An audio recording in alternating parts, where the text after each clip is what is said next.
How the fuck you doing tonight, man? It's great to see you guys. Thank you for joining me on the PP show, man, where we love talking about the goddamn stocks that we all love, man. So right on, it's great to see you guys tonight. Hope you guys have been well. There was a brand new filing that just came out pertaining to the CAT system. I just want to say, rest assured, man, there is nothing that can stop this goddamn fucking train from happening, fellas. So with that being said, we will be discussing that tonight in great depth. We do have also the court lawyer stuff with Cohen that we'll be discussing as well this evening. So sit back, get comfortable, man, and enjoy the fucking show. Let's get in the legality, man. We'll jump into the show. We won't waste any more time, man. So keep in mind, man, I am not a financial expert, nor am I a financial advisor. So please seek the avenues to do so. You're not going to find it here. A lot of this is opinion. A lot of this is speculation. A whole bunch of it is entertainment if you haven't guessed it already. We like getting together. We like talking about the stock, and that's really all there is to it, man. So right on. So keep in mind, any guests who come to the show, man, nobody here is a professional. So if you hear any opinions, speculation, TA, things like that, keep in mind, man, nobody here is a professional. We like getting together. We like talking about the stock, and that's really all there is to it, man. So with that being said, let's not waste any more fucking time tonight. Also, one thing I want to point out is that every day now at fucking close for GameStop, we're getting like fucking 10 plus million dollar bets, man, being placed on June 21st on these $20 calls.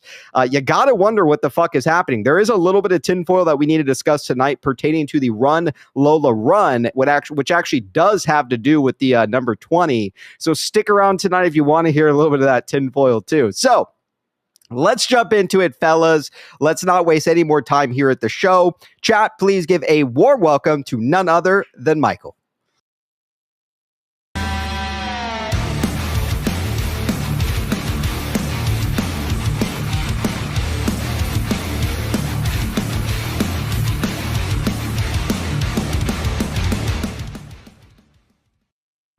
All right, Michael, how the fuck are we doing tonight, my man?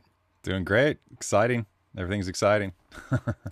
Yeah. Again, GameStop right now is kind of staying in this level of like roughly like $20 to $21. I mean, me personally, I'm trying to get my hands on as many shares as possible at this point in time. Again, other people are more than welcome to do whatever the fuck they want with their money. For me, as of right now, for the last couple months, obviously since we haven't been able to buy our beloved fucking security Bed Bath Beyond, I've been putting money into IEP and GameStop for quite a while now. IEP looks to be getting fucking hit hard lately, man. Have you seen the price of IEP? Yeah, I mean, it definitely stayed more flat. I thought it would have ran with... I mean, it makes sense why... Like, I've kind of thought this for a long time. I'm like, as much as we keep saying, oh, we're going to liquidate Wall Street, all these corrupt, hedgies and whatnot. It's like, I mean, that would... Like, if we're right that the short interest is like 500% or something crazy... I mean, it would just literally break the system. So I think that they're just like testing it out, giving us like a little, like watching, seeing the tweet that RFK Jr. did, and he tagged Roaring Kitty. And I'm not sure if he was like just trying to like, I don't know, but like if that was at all part of like some kind of test, like, hey, just tweet, let's just see how much it stresses the system. Like, I mean, this could be huge. But they'll have to do it kind of in increments so it doesn't like wreck everything. Yeah, something big is obviously on the horizon, if you ask me, man. After seeing the Newell like 2.7 billion offering come in and all that other stuff, I'm excited to see where it goes. So let's jump into it tonight. Michael, it's great to see you tonight. We do have some of the fellas here backstage. Some of the people we got backstage here: Sloppy Pang, we got ABC Ross, and we also have Travis and Nick Knack. Let's go ahead and bring in the rest of these fellas here first. Let's welcome ABC in here, and then we'll go ahead and bring everybody in on one intro here. So Chad, I give a warm welcome to none other than ABC. What is he doing? He's beginning to believe.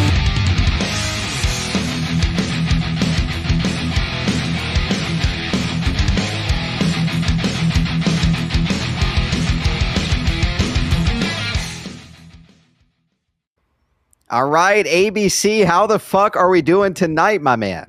I'm great, gentlemen. How are you? Good, man. Yeah, just again, just kind of been watching GameStop lately, seeing some of the stuff come out in terms of this cat stuff. So hopefully we can dive into that here in a few minutes. How are you doing, ABC? I'm good, man. I'm good. Yeah, like you and Mike were just discussing, this event that we think might be upon us could and very well be very beneficial for the government itself, just based on the capital gains tax. It could literally be a windfall that could actually pick up the economy and tackle some of their debt issues. So it is a monstrosity of money that's going to be transferring around. Yeah, shit seems to be hitting the fan, that's for sure, man. So interesting stuff. ABC, it's great to see you tonight. I'm going to go ahead and bring in the rest of the fellas here on stage. Like I said, we got Sloppy here, we got Pang, we got Ross, and also Travis backstage there. Well, let's go ahead and welcome in one intro, fellas. So chat, welcome these gentlemen onto the show.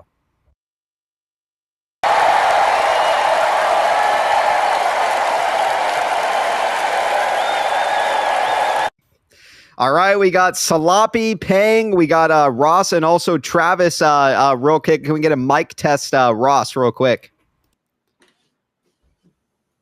We can't hear you. All right, Ross is going to fix that. Pang, what's going on, man? What's going on? Good to see you, man. We also got Travis. Travis, what's going on? Welcome back to the show, man.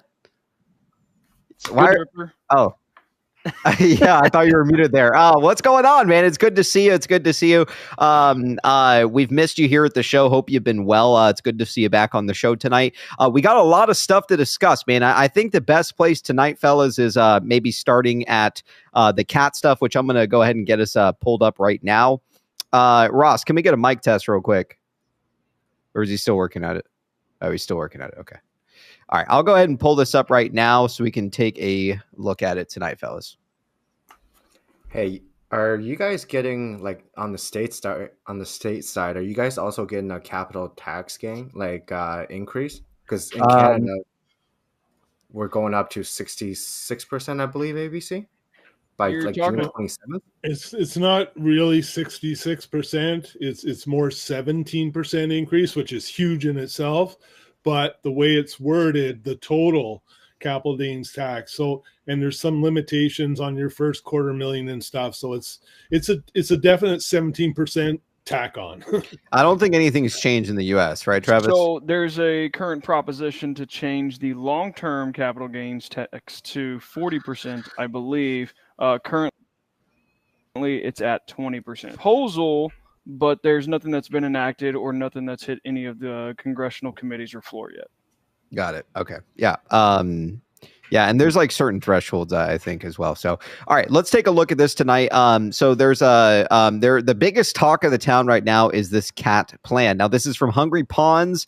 He said, filed today, a temporary exemption was granted by the Securities and Exchange Commission, the SEC, for certain financial exchanges and associations from specific reporting requirements under the Consolidated Audit Trail, which is the CAT plan, CAT for short. It says here, exemption request, they asked to delay the need to record and report these specific types of electronic responses to RFQs until July 31st, 2026. Now, to be honest with you, this really shouldn't worry anybody. We are going to pull it up right here. We're going to talk about it tonight. According to OKBet, he says that this really doesn't matter in general being filed. Again, this seems to be impacting a lot of maybe like exchanges per se, but to me personally, I'm not really seeing anything pertaining to market makers, short hedge funds, things like that. Some people on one side are kind of refuting the point of, well, they utilize these exchanges to do criminal things. And although that is true, I don't know to what extent they will have kind of free reign here. So do you guys have any opinions on this before we dive into it this evening, or what? I mean, I just hope there's more in the background. I do think there's so many problems in Wall Street that they do have to do it stepwise.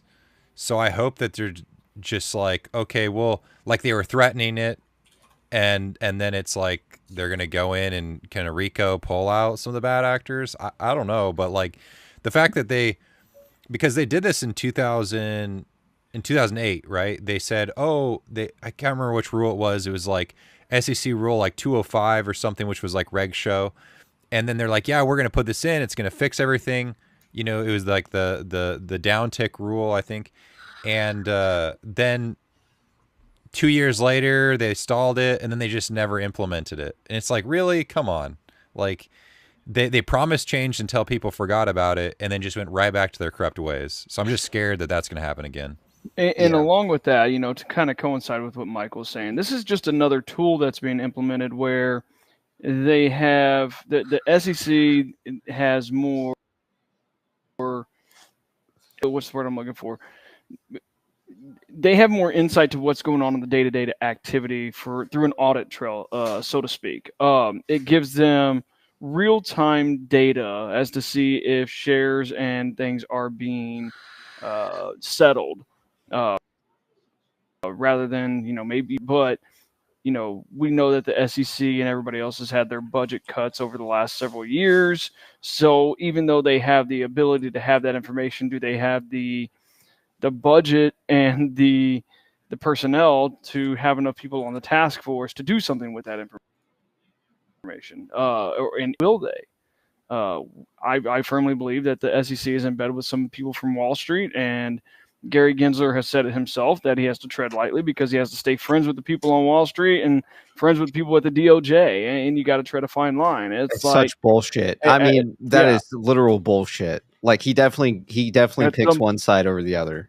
Well, and maybe it isn't one side or the other. Maybe he is playing it smart by playing a position of neutrality. It's like, look, we don't want to come after you, but if we see you're breaking the rules, we have to do our job. So do your best not to get caught. And now they have this other tool that can help people get caught. And he's saying, do your best not to get caught. And the best way to not get caught is stop breaking the law, a-holes. I mean, the problem is no one can seem to imagine a market that's fair. Like they can't imagine our country thriving and having a fair market, which all those people that can't imagine it shouldn't be in any position of power. Well, right? if you have the retail working class that are suddenly fucking millionaires, who the fuck's going to work for these companies? That's like that's the biggest thing, is that it's designed to keep people locked away and to never have this like financial freedom, right? Like that's what it is. And that's why, you know, certain stocks like this, you know, like GameStop, they want to kill this thing. You know, they don't want suddenly people to become millionaires. I mean, think about the people, you know, let alone like Michael. Michael invested $600, turned in nearly 300K. Think about the people who put a couple grand into calls, man. They are they're probably like long fucking gone, man. No longer working for their employer anymore, you know? So this is why this is a problem, again, to a lot of the rich people out there, man, you know, because they simply don't want a fair market. They don't want a market where people can make money. They want a market where they can basically rob you blind, you know, in broad daylight, man, without you even realizing it. So, yeah. Go ahead, let me real quick. I want to say I agree with most of that, but I respectfully disagree with the part that it's designed to keep people in. It's not designed to keep people in. It's designed to keep people trading. And the $100 million algorithm, you know, had developed is designed to keep people trading. They even had psychologists come on board and help teach the algorithm to trade on people's emotions. It's designed to keep people trading, and that's why GameStop was so important, because we did the one thing that the algorithm wasn't designed for, and that was we bought. Price went down, we bought more. Price went up, we bought more. Price went down, we bought more. We broke their algorithm, and that is the key to breaking the algorithm still today, is find the stock that possible low flow, possible low market cap, short interest, and just buy and hold. And when the price goes down, dollar cost average down, and buy and hold, because it's designed for trading, because market makers make money on the difference in the spread. And that's how they make money, is the difference between the bid and the ask. And it's designed that you keep that way. And so respectfully, it's not designed to keep you in, it's designed to keep you trading. Rick says, Travis, your connection sucks balls. Travis, clear your cookies and rejoin real quick. No, like we heard it, but like every other sentence, you like go robotic real quick. I don't know. I restarted my computer. computer There it is before again. this. Damn it. as he says that, he lags out. Yeah, clear your fucking cookies, man. It might help, honestly. Go ahead, Michael, and we'll see Travis in just a moment. I think the other thing is that for a long time, there's a lot of people that genuinely think that what has made America great is this Keynesian economics of you toss money in a direction and everything kind of just goes towards that and like builds itself. And no one really does the math. Like I remember growing up, my dad, you know, he does construction and, you know, so, and actually my grandpa. And so we be driving, you know, to go to the races or whatever. Cause I used to race dirt bikes. And like he'd point out buildings and he'd like tell me how much the rent was or how much the building cost and all these things, how much the property taxes were. He just like, and then, you know, especially all the ice cream shops, he's like, okay, there's an ice cream shop. Like how many ice creams would they have to sell to be profitable? And I'm like how many chairs would they have to have and how full would they have to be? And so I just remember it kind of messed with my mind. And I'm like, how does anyone make any money? Right. And he's like, they don't, they just go out of business. And like, because he's like every first restaurant always fails because their oil drainage costs like 160 grand or something crazy, right? So it's like, you know, the math doesn't come out, and so we have like these high finance ways of like kind of rolling up all this like debt and then like just offloading it, and so like our country, a lot of the businesses in our country are built on this unsustainable kind of fugazi. And so that's one reason they're scared to come to a fair market is businesses would actually have to have unit economics and actually be profitable. Otherwise, nothing would work. Yeah, well said. Real quick, I'm going to read back some of these tips. We're going to check in with Ross and also Travis is back here. Thunder Screeper with the 5. Appreciate the love, man. Jake's photo behind you makes my waffle quaff maple leaves. Right on, man. We got King Weenie with the 2. Gasparino, Defrey Throats, Triple Barrel, Shaboing Boings. We tried to get him on the show today. I don't know why the guy doesn't come. Someone said it's because his handlers won't allow him. That's probably pretty accurate in my opinion. Again, you know, I'd love to have him on the show and tell him, you know, why he's wrong, but I guess you don't want the heat, man, from PP. Sloppy Steaks with the PP membership for 12 months. Appreciate the love, Sloppy. Best internship I ever had. Love you, PP. Right on, man. Hope you learned a thing or two. All right, let's go ahead and check in with Ross. Ross, what's going on? We got that mic issue sorted out or what? How are you doing tonight? Can you hear me now? Yes, yes, we can. Great. Yeah. So hopefully my connection's okay. I've been having also some robot problems, and I didn't know if that was Travis or me. No, you're good. On the thing you've got up here on the SEC exemption, I really do think this is an operational exemption having to do with the real-time quoting around conditional quotes, the way I read it, which, you know, are quotes like, hey, I want to know the price for this particular bond, and you have to inform them back that this bond isn't in 1,000 units, it's in 10,000 units. And so those sorts of things require a whole different set of data classes that I don't know that they've implemented well or not. At least on the way I read the exemption, it didn't read like, hey, we're going to release a steam valve for people that are naked shorting. It read around real-time quoting, not around the transaction audit log.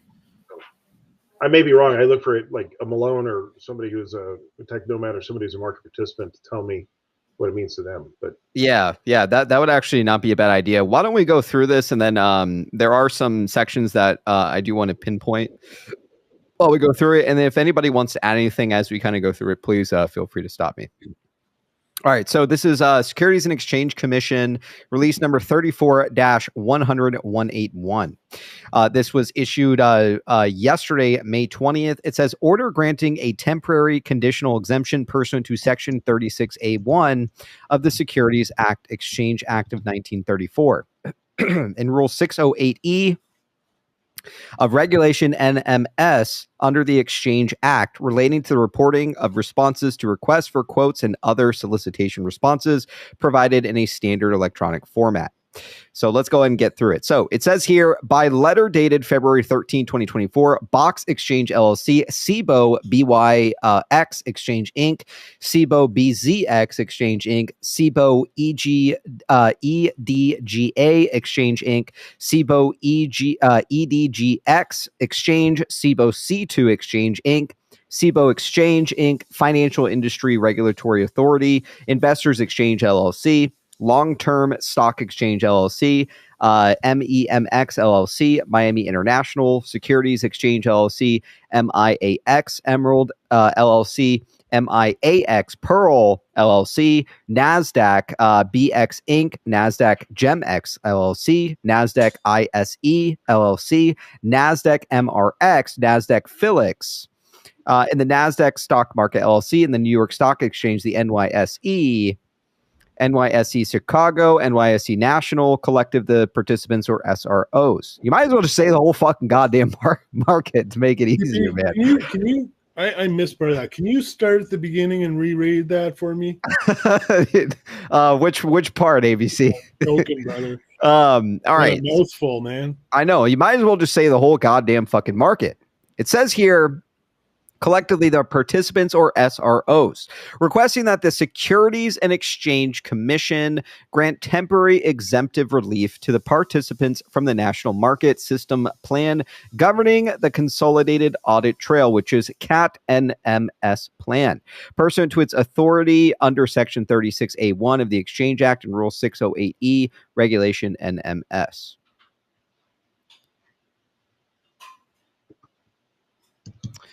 Says here, under the Exchange Act, from certain reporting requirements in Section 6.4D of the CAT-NMS plan relating to the reporting of bids and or offers made in response to a request for, quote, RFQ or other form of solicitation response provided in standard electronic format. This is not immediately actionable. Further action is required by the responder providing the quote in order to execute or cause a trade to be executed. NIA electronic RFQ responses. Section 36A1 of the Exchange Act grants the Commission the authority with certain limitations to conditionally or unconditionally exempt any person, security, or transaction from any provision or provisions of the Exchange Act or any rule or regulation thereunder to the extent that such exemption is necessary or appropriate in the public interest and is consistent with the protection of investors. Under Rule 608E of Regulation NMS, the Commission may exempt from Rule 608 either conditionally or on specified terms and conditions any self-regulatory organization, member thereof, or specified security. Hold on one second. Like a fucking hair or something tickling my face. All right. PP, when you were in high school, were you the kid that volunteered to read everything out loud in front of the class? Because I'm not picking up that vibe. No, I was the one who got fucking picked when I didn't want to, man. It says here, if the Commission determines that such exemption is consistent with the public interest, the protection of investors, the maintenance of fair and orderly markets, and the removal of impediments to and perfection of the mechanism of a national market system. For the reasons set forth below, the Commission is granting temporary conditional exemptive relief relating to the reporting of NIA electronic RFQ responses until July 31st, 2026. Nearly 2 years. Subject to certain conditions as discussed further below. Says here, in the exemption request, the participants request that the Commission temporarily exempt participants from the requirement in Section 6.4D of the CAT-NMS plan for each participant through its compliance rule. It says here to require its industry members to record and electronically report to the Central Repository NIA electronic RFQ responses until July 31st, 2026. In support of their request, the participants state that the deadline would align the expiration of exemptive relief with the expiration date of exemptive relief previously granted for certain floor and unstructured electronic upstairs activity, the verbal and manual quotes exemptive relief. In addition, the participants state that the date would provide the participants and the plan processor the time to develop and implement any necessary reporting guidance specifications and technical changes to the CAT and also CAT reporters, the time to fully consider and implement the necessary technology and process changes required to report and capture NIA electronic RFQ responses. The participants represent that the NIA electronic RFQ responses that are subject to the exemption request, one, are those that satisfy the definition of an order as defined in Rule 613J8. And the CAT-NMS plan, two, number two, do not include RFQ responses that were required to be reported commencing in Phase 2C and Phase 2D. And 3, do not include activity that is subject to the Commission's verbal and manual quotes exemptive relief. Just going to add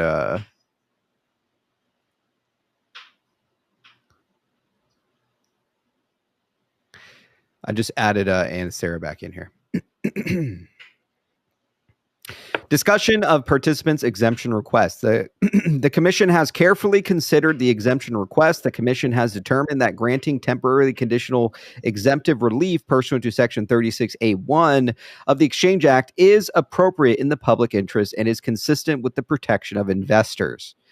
And that pursuant to Rule 608E, this exemption is consistent with the public interest, the protection of investors, the maintenance of fair and orderly markets, and the removal of impediments to and the perfection of the mechanisms of a national market system. You guys have any comments here before we move on, or what? Go ahead, Pig. For those who are kind of slow, what did we just read?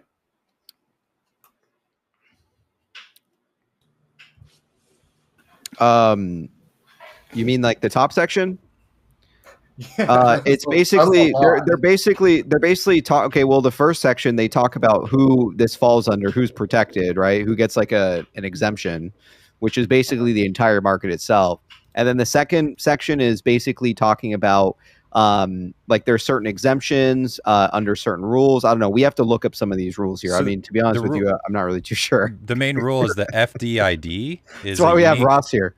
It's a unique identifier for each trade, right? So, yeah, just they have to know who's trading. It can't just be like, you know, same with like crypto, where they were like, we want to know who's trading. Well, why is it that crypto got that regulation before the stock market did? That's really weird. Mm-hmm. But yeah, so that way, you know, say there's dark pools or whatnot, right? Like say like a lot of like JP Morgan, a lot of other big people have gotten in trouble for spoofing, right? And like I've been like, as I've been like trying to buy options, like it's been really weird where I like place it and suddenly like it shifts and like how the like there's I'm like, why is like the whole thing reacting to me placing an order, right? Yeah, and they try to say that it's for, what was it? They try to say it's for investors, which is like clearly just fucking bullshit. This is protecting all the big guys who are fucking with our money. Go ahead, Russ. I hate to be the contrarian to pull out a good conspiracy theory and deflate it real quick, but just if you read this, paragraph 1 basically says who's it covered, market participants. Paragraph 2 basically says what's it covered. Well, it covers any request for quote that requires the respondent to actually respond with additional data. And that's not a, hey, I need the price of GameStop. That's a, hey, I need the price for this bond. Well, are you an accredited investor? Because I need to verify that before I can give you a quote on it. Well, I don't know. Have they built the system that allows that interchange of getting that qualified answer back before you provide a quote? They're saying no. So it's that narrow request for quotation that requires an interactive response they're giving an exemption for. It has nothing to do with regular quoting, and it's nothing to do with trades. It's all in the first 2 pages of this. It's pretty clear. And the last part of it, by the way, says, and we have the authority to grant this exemption because of Rule 608. Why are they trying to say, and I'll take it ABC, why are they trying to say that it's to protect investors right here? That's just a general clause. That's just kind of the mission of, you know, the value, but it's really, this is just all about RFQs and invitations to bid. Yeah. And so they're looking for data points, and it's really kind of, some of the architecture in the background is really not about, it's not, I think it's all right to have this in place. Yeah, and it's kind of funny. It's like that clause is government speak for we have this authority because, and every government document has we're doing this to protect the environment if I'm the EPA. We're doing this to protect investors if I'm the SEC. We're doing this to protect consumer finance if I'm the CFTC. It's written in there in some way, which is their appeal back to the regulatory framework that created them. Do you think that this document impacts, you know, really what's going on with GameStop, things like that? If you ask me, I personally don't think it does at all. Look, I think, and I'm going to said this before on a space call, and I'll say it this way. I think there's 2 things going on here. The first thing is there is a mass market change occurring because of the consolidated audit trail that is going to eliminate a huge amount of naked shorting and synthetic market activities that have occurred across a broad spectrum of security. And people that are failing already in the compliance tests that are running up, they're not meeting the requirement, and they're asking, like, what do we have to do, right? So that's the macroeconomic thing that's going on. Separately, there's a gang of pirates that RC and his other co-investors like Icon and the other ones have figured out how to exploit the shit out of what's happening and are using it to basically pillage the system in a very productive way because of the way this flaw is set up in it that allowed for 25 years this naked shorting to go. So they're grabbing all these things they can throw into a unit trust that's going to create you got to buy the whole basket to be able to settle even one share, and that's going to create fucking huge wealth for people that own that basket. But it's exploiting a macroeconomic thing that's occurring that's independent of what GameStop is. So do I think GameStop is going to trigger a financial collapse? No. I think the consolidated audit trail is going to expose a bunch of crime that's going to rightfully balance the economics that have been exploited for 25 years. And GameStop is part of exploiting that imbalance in a positive way to rebuild society. Ross, Go ahead. Can I, with your permission, paraphrase that for the chat? This, in my opinion, or Ross, in my opinion, is a controlled demolition. You are seeing the steps in place to do this so it doesn't crash systems, it doesn't overload, it's controlled. And don't forget, and I'm not getting political, but there's an election coming. That's why they've mentioned about capital gains. There's a bill to pass in October for an increase in capital gains. This is something called a controlled demolition, and you are a part of history in terms of both the transfer of wealth and being a part of something that really kind of helped some activist investors prudently figure out where the problems are, what's going on, and collect the evidence and such. It's a controlled demolition. Would you say so, Ross? This has been planned. I mean, there's enough people that can see this that are professionals that I put them in one of three buckets. They're either people that are senior enough and want jobs after this is done, like Penny Tunbridge, who walks into her office and goes, nope, the fuck out of here, and walks out of UBS integration. Mm-hmm. Or Jamie Dimon, who wants to protect their reputation, which they don't expect to have a job. I think he's trying to avoid, black cars with bracelets and stuff like that. But that's just speculation on my part. But I think there's a fair number of them that are trying to maintain whatever assets they can, separate their personal wealth from the company's fortune, try to isolate their own assets and make sure their reputation is intact so they're not a pariah afterwards. And then there's the rest of retail who's trying to figure out how do we survive it. And I think the narrow fourth case is activist investors who are saying this is a mass change to the rules. And anytime there's a major shift in the rules in a strategy game, it opens up a shift in opportunity and a shift in scale of what you can move from one side of the table to the other. I'm just happy to be on the side that's, pillaging. Yeah, and it's interesting the timing of this too, and also like we were just discussing the other day of Jamie Dimon stepping down from JP Morgan as well as the CEO. So I want to go back real quick to what Ross said, and then we'll go back to this document here. You mentioned that in a sense they have to buy the whole basket to close like one share. Can you expand a little bit upon that a little bit more? Yeah, I'll give you a metaphor, which I think probably will help. I was trying to explain this to my 13-year-old, and she got this, so hopefully this makes sense. Yeah, so, hopefully that works on PP. Let's hear it. I just think this is an easy way to understand it, okay? Yeah. So let's say you collect and you play Pokemon on the regular basis, and you're a big fan of collecting the cards and stuff like that. All right. Yes. You end up with a really nice foiled Geodude rare card, right? Mm-hmm. And you like it quite a bit, right? And it's part of a 15-unit rare collection. Hey, look, Sloppy's got Geodude up there. That's awesome. So anyway, you've got that and a couple others because you collected and curated them and stuff like that. And then one of your hear me okay? Let me turn my volume. Is that better? Yeah, it's better. Put my microphone closer.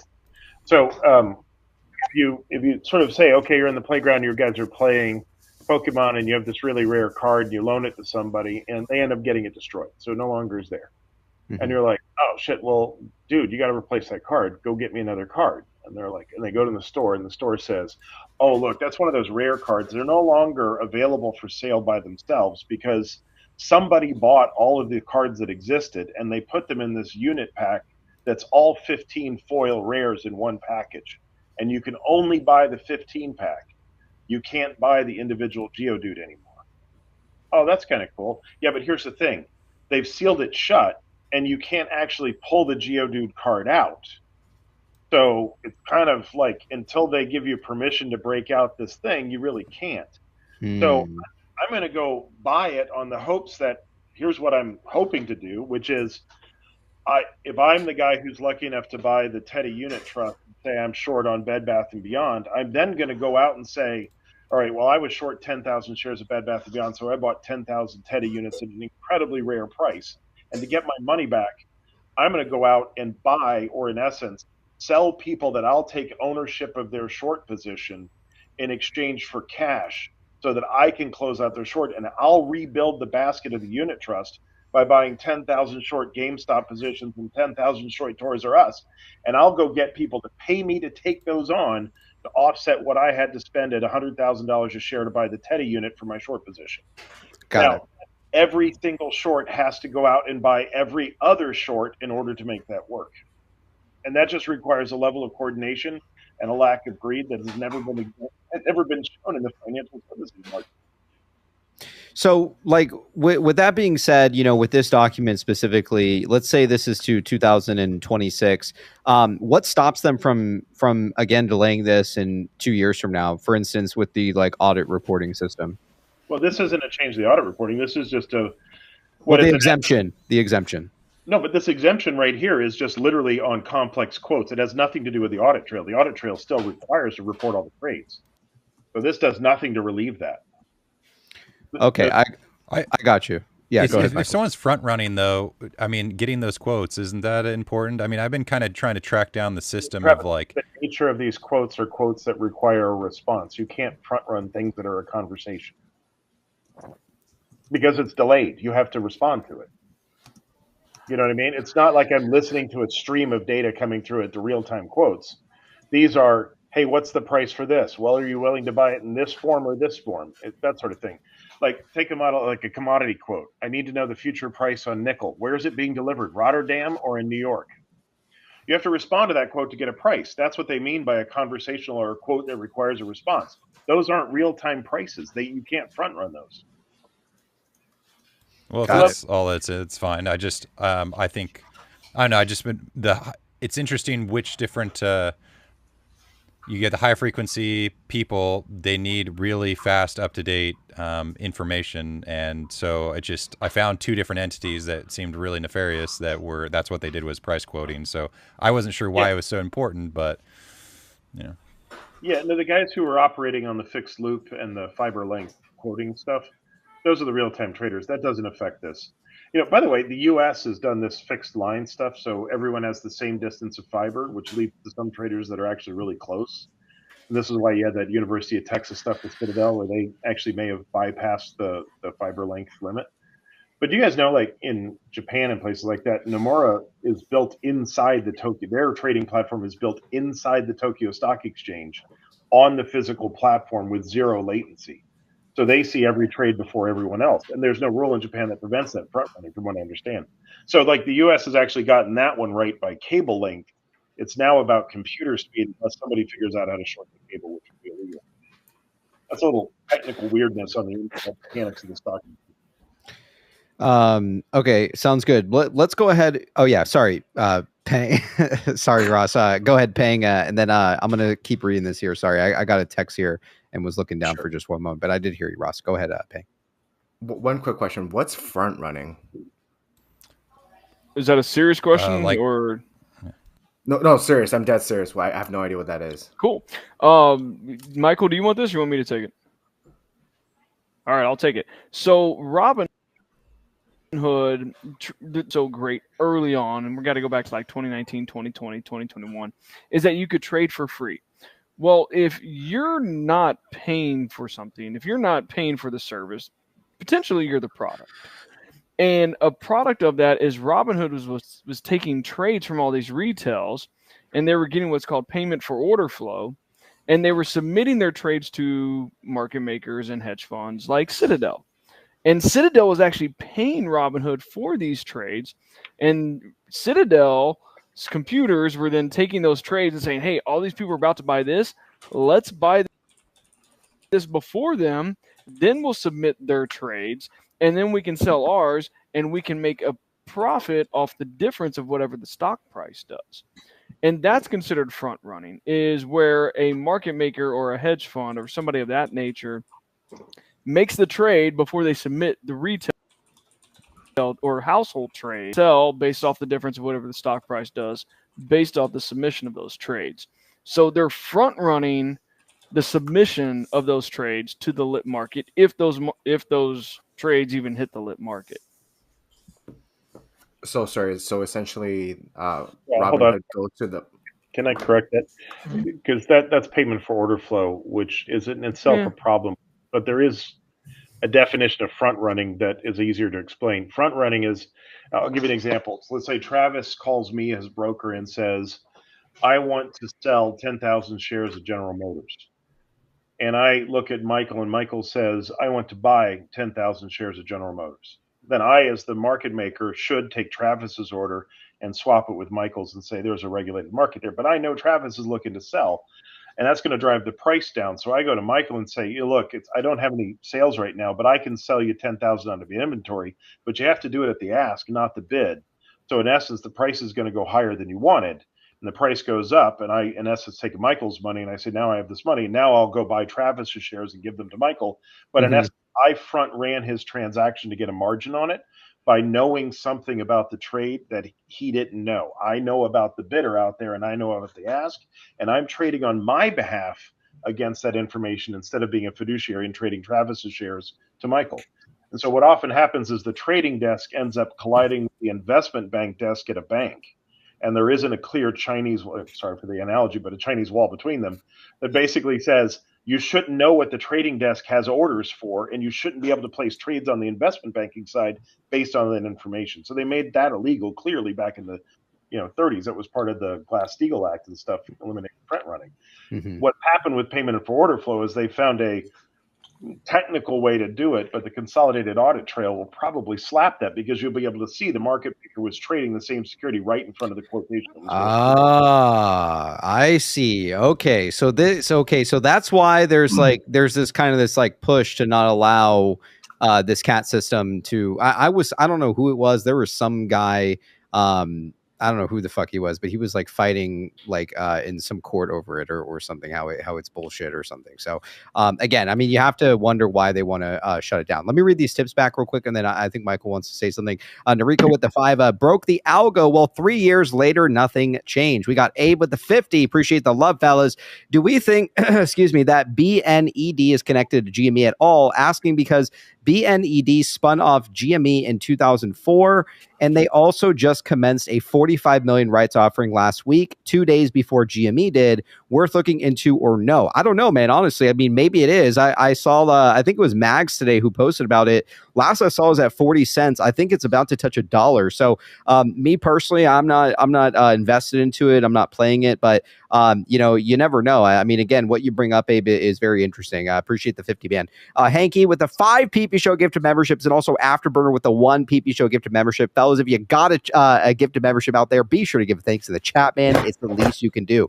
Low with the 10 says, Travis, please remind everybody who created PFOF. Go ahead, Travis. Remind everybody. Bernie Madoff. The Bernie Madoff created or created the idea of payment for order flow. I don't know if he actually created it. You could say he like pioneered it. Yeah, he pioneered it. He created the theory of it, and I don't know if he ever implemented it, but the idea, the principle of it, everything was Bernie Madoff. Yeah.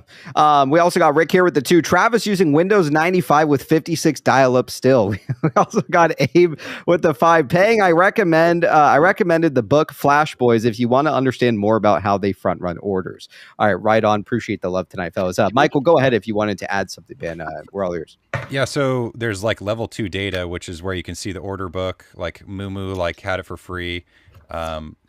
But that's just their order book, or at least a portion of their order book. But when you know the orders, there's certain things you can do, like stop loss hunting, right? So if all of us don't know where everyone's limits are, they already kind of, there's certain people that collect all this data and they know exactly the full order book. And so they're like, well, if I short it this many shares, and then it will trigger this many stop losses, and it'll be worth it for me. And so they can manipulate that way, just knowing data that other people aren't privy to is also one way of front running. Yeah. Again, I think it's a big fucking problem in the markets today. Let's go and read up this conclusion here. And then there's a couple posts that I want to read that pertain to this as well. Get some thoughts, and then we'll move on to the next piece of DD tonight. PP, can I jump in real fast here? Yeah, go ahead. What I want to add is that this is why loopring is so critically important for all this, is because their ZK rollups, which is how they're handling their transactions on blockchains. The ZK stands for zero knowledge. So that technology, using the NFTs and blockchain, allows basically the elimination of that role entirely. Because if there's no space for any manipulation, then no manipulation happens. And this is one of the reasons why GameStop, it's not just about the squeeze, right? Because, if you don't create something of tremendous value, right? We've been talking about this like controlled demolition of the old market. Well, something else has to replace it, right? And I think that's it. I don't know. Am I stressing you out there, Ross? No, I'm a big fan of the blockchain. The only caveat I would say is I would separate the owners of the technology, like, Loopring for their technology around zero knowledge rollups, and, IMX for their front running or anti-front running capabilities. There's a difference between I own a patent and I understand the math, and you're going to use my technology. It's entirely possible that there's a fork of a zero knowledge rollup, or they're using Polygon or Matic or something else as their transport layer for the zero knowledge, and licensing technologies from IMX or other folks into this. So this is kind of the tech side of me coming out of, like, just because somebody invented something doesn't mean their bits are what's going to end up running it. So I'm only saying that because I don't want people running off and saying I should buy LRC or IMX or other coins thinking they're going to take Sure. No, I totally understand. And I think that's why all of these different things, they're running on the Ethereum network. And we've seen a little bit of tinfoil with, Roaring Kitty's things about that. And I think that might be where that actually ends up on, since that'll just be... I'm still not entirely sure what role that will fill in terms of the money void, right? But it's going to fill some particular role. Ethereum, I'm fairly confident about that. It's the contract model, of course. It's the programmability of what you can do on Ethereum that's the value. Right. Zero rollups make it affordable, but the mechanics of market structure are the ability to run a bid-ask order book, the ability to guarantee non-spoofing, non-front running, sort of fraudulent behaviors, the ability to make sure that everything is actually settling on the blockchains, that locates are actually digitally run through the blockchain. All of that is a huge amount of componentry that has to be put together. It all exists. Yeah. It just takes a significant... Oh, I think we lost Ross. I'll let the team go build there that he entire is. infrastructure. Yeah, sorry. You froze there a second ago. Yeah, you froze there. Can you repeat the last little bit that you just said? Because we didn't hear it. All the pieces are there. Mm-hmm. It just really takes a significantly motivated and talented executive with enough of a technical team to string it all together, and then have a real-time market test of how that marketplace might work with on-ramps and off-ramps and visibility and analytics for something that doesn't matter, like, GIFs or images or NFTs, perhaps. All right. Let me go ahead and read this conclusion here, and then I'll read some iterations of some people that commented on it, and then we'll get some closing thoughts, and we'll move on to the next piece here. So in conclusion, it says, as discussed above, it is appropriate to grant temporary conditional exemptive relief that exempts each participant from the requirement in section 6.4D of the CAT NMS plan for each participant through its compliance rule to require its industry members to record and electronically report to the Central Repository NIA electronic RFQ responses. As a condition to this relief, the participants must provide the commission a written implementation plan on the reporting of NIA electronic RFQ responses by July 31st, 2025, in order to facilitate the timely completion of any necessary steps for reporting of NIA electronic RFQ responses upon the expiration of the temporary exemptive relief on July 31st, 2026. The implementation plan for the reporting NIA electronic RFQ responses must, one, identify workflows to facilitate the reporting NIA electronic RFQ responses, and two, provide or reference published technical specifications to allow for the reporting of NIA electronic RFQ responses by industry members.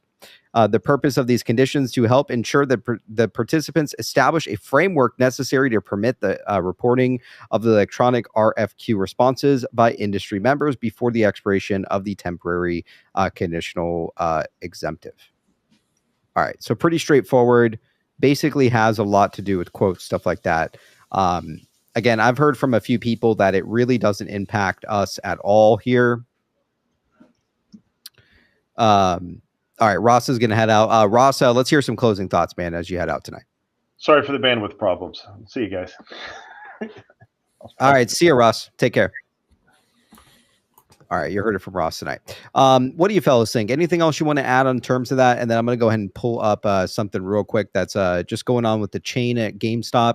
And then there is a little bit of tinfoil to dive into. And then I do want to touch on Ryan Cohen's lawsuit tonight. Go ahead, fellas. Anything else you want to add in terms of what we just read? I mean, I think there is a lot going on in the background as far as cleaning out Wall Street. I mean, it's possible the RFK thing was just for clout. I mean, it's also like, but I do, it does seem like a lot of things are pointing towards that a lot of individuals are looking to do like a whole purge of Wall Street. And I'm here for it if they actually are going to do that. Yeah. I think the CAT system is just part of that, actually implementing it. Yeah. So anybody freaking out over this CAT system, again, it really doesn't impact at all what I think is about to happen in terms of GameStop. You know, obviously there's some form of a massive merger, in my opinion, occurring here. When you couple in the fact that they did a $45 million shelf offering, then we have a follow-up with essentially Newell doing a $2.7 billion shelf offering just over the weekend. It leads me to believe that this is a lot bigger than what we've been speculating here. Travis, you actually weren't here with us last week. What was your opinion on that $45 million shelf offering from GameStop? Because we've discussed on the show at great lengths here. They're sitting on $1 billion in cash, obviously. They have the money. Really no point in doing a shelf offering. What do you personally think? I mean, from an accountant's perspective, give us some insight here, man. Absolutely brilliant. Absolutely brilliant. Why? Because they're not offering it right now. Okay. And for whatever reason, the stock price took a dump because some thought maybe we can use these as locates, even though there's not necessarily offered yet. And the stock price tanked because of it. But the offering is unique. There's not a lot of boilerplate language within that document. It's a lot of this is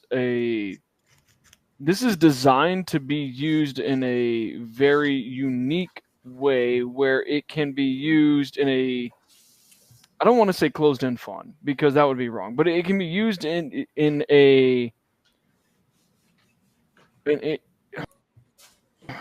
what's the word?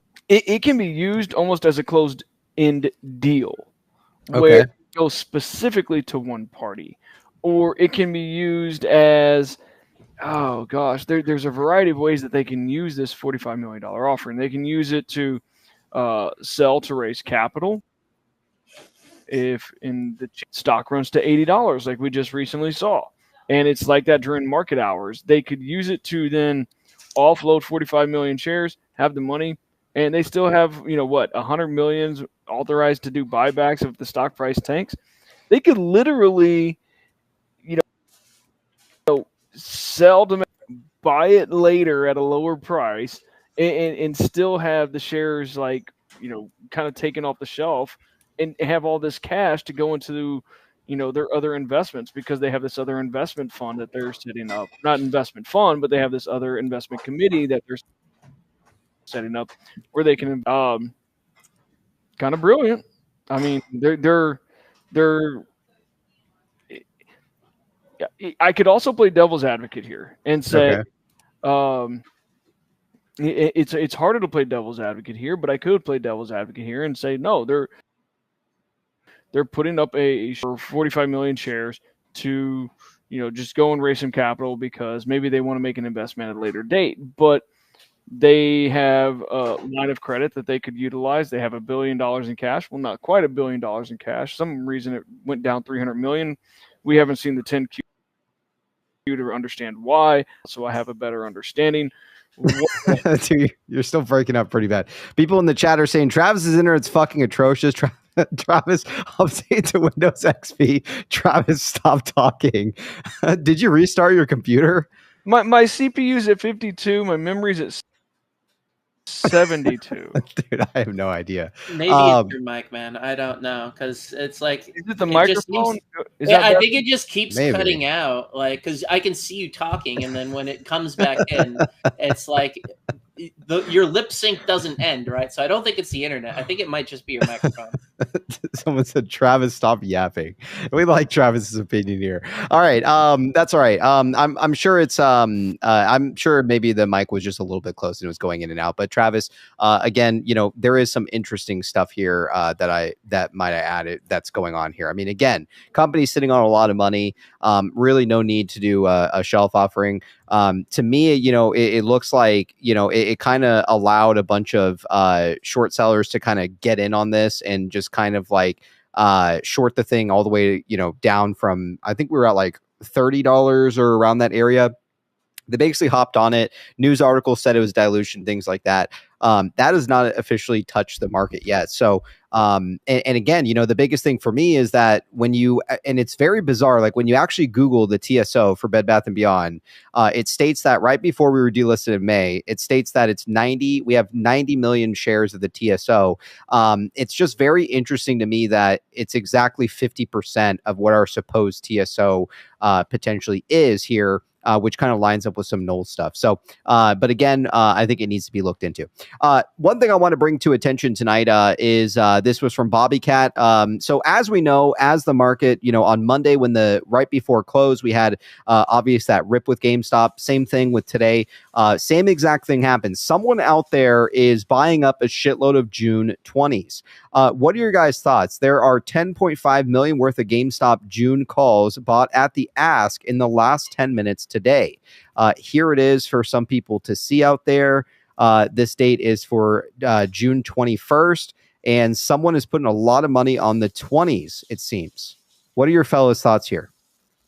I'm wondering whose lifeline that is. If you ask me, I suspect it to be possibly Deep Value, if you ask me.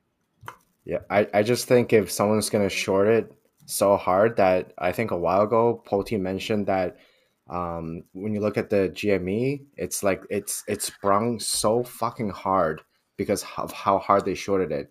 And what I saw was something familiar that when they announced the $90 million GME shares, the shelf offering, it almost reminded me of when they did the same trap with Bed Bath & Beyond, when they're like, hey, HBC might get this 300 million shares. And then all of a sudden, the short attacks or the algorithm read that and then just short the shit out of it. I feel like that's very similar to what they just did with GME as well. Or they saw me buying calls and went, no, fuck this guy this week. Yeah, I mean, again, like something is obviously happening here. I want to pull up this this next post if we can take a very quick look at it tonight. Michael, are you able to pull this one up? We'll try it. Let's see if it works. While he does that, is this better? Yeah, it is actually. All right, I switched my routers. I have a couple. Maybe the kids are killing one of them. I don't know. Mm-hmm. All right. So this was a post here from Homestand Runner. It's a little bit of tinfoil real quick, and then we're going to dive into the Ryan Cohen lawsuit here in just a moment. It says here, let me start by saying, this actually pertains to also DFE's videos from recently. Let me start by saying, if you want a nice big ball of tin foil to chew on, I hope you're hungry. I'm a new poster, but a longtime member of the community. The only financial advice I have to offer is buy HODL DRS GameStop. The rest of this is pure 8-brained Pepe Silva Sylvia, crayon eating speculation. Dots have been connected, and I think my theory is strong enough that it needed to be shared. It says here, I believe there will be a multitude, there will be multiple nukes going off at the same time, which will cause a cataclysmic shitstorm of epic proportions. And I believe that DFV gave us everything we needed to know without directly saying a single word of it. Also, Jake 2B will be joining us, I think, momentarily as well. Just FYI.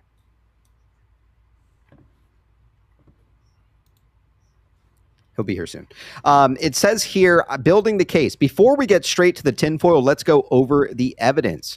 It says here, according to a Robert Newton video shared by u/Piddles the Pug earlier today, if the numbers proven bull pulled are accurate due to the black hole of swaps MMs have created, there currently exists 87 billion in swaps set to expire on June 3rd.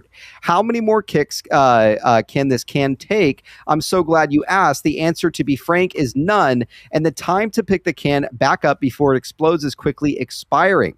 For some, that can be way too fucking heavy, and we're already seeing proof that they're running away from it.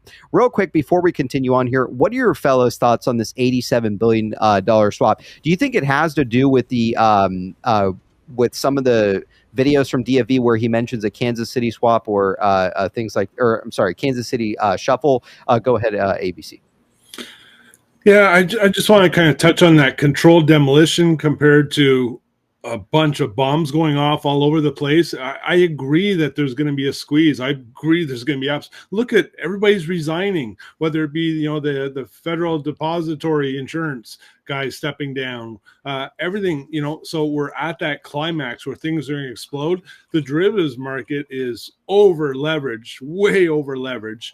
The credit facilities, the commercial real estate, it's all there. Everything is at its brink. It's at its maximum right now. And all it really takes is one domino. And I do believe that based on the activist nature of what's going on, I do believe that in some way they're going to be able to have this go off and make those people that have been using illegal naked shorts or leveraging Bitcoin and moving shit around to not fulfill their obligations will be caught in some capacity.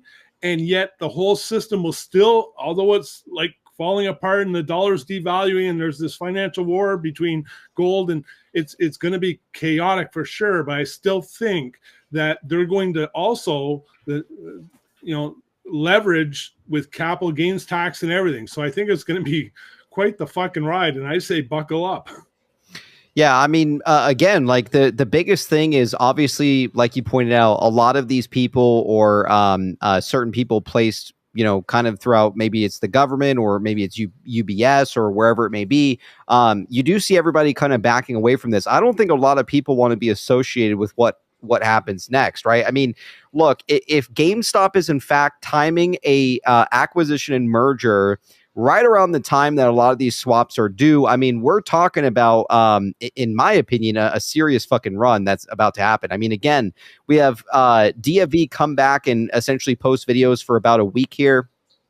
And then we proceed to see GameStop, obviously touch a bottom of 10. We rip to $80. $80 is not very, it's not really very substantial in my opinion. It's not anything to get excited about because personally, if we're talking about $87 billion worth of swaps being due here, we're talking about a serious fucking run. And again, God knows what that price could top out at. I'm not going to sit here and price anchor or anything like that. Everybody has, their own plans in terms of, if they want to take some profit or not. That's totally and solely up to them.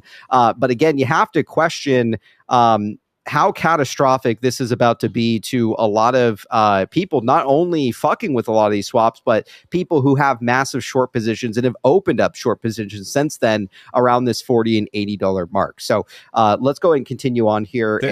Yeah, go ahead, Michael. There was a video, if you type in swaps and GME, and the guy was explaining, in depth these swaps and also the fact that they were the can that got kicked from 2021, that just when they were rolling over the old swaps, that's what caused the 2021 run.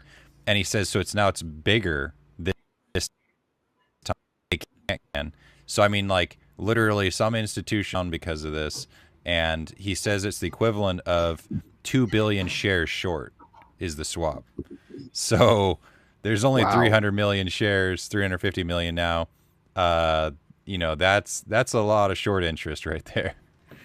Yeah, it's fucking crazy. All right, let's go ahead and keep scrolling here. Cats are hot. Florida Panther says, make it 9 in a row. Cats are hot. This was also a tweet liked by Ryan Cohen. Cat compliance dates are rapidly approaching, and cat reporting agents are already throwing their clients under the bus. Pershing is refusing to provide FDIDs to their clients prior to the compliance deadline, seemingly in a last-ditch effort to hide their FTDs in naked shorts. Most of these are long-standing clients, but they don't have a choice. They're bracing for impact, skip to around 17 minutes, and they will drag down their entire client base to buy themselves some more time. It says here, these are last-ditch efforts by greedy companies who are at extreme levels of over-leverage because they know they are fucked. Let's go and bring in Nick in here. Nick, what's going on, man? Good to see you tonight, bro. Good to see you guys. Good to see you, man. It says here, here's where things get spicy. Let's take a look.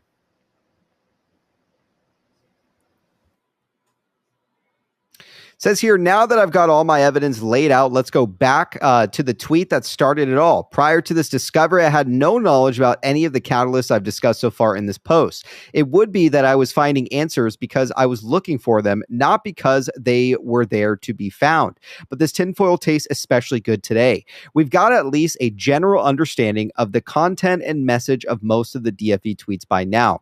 I wasn't sure why, but something felt off to me about this one. So I found the original clip and discovered that the audio is slightly pitched down. Not sure if this is of any significance, but it might be worth noting.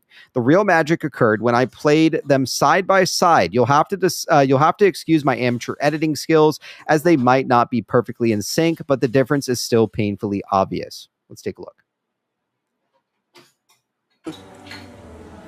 And so you just ran.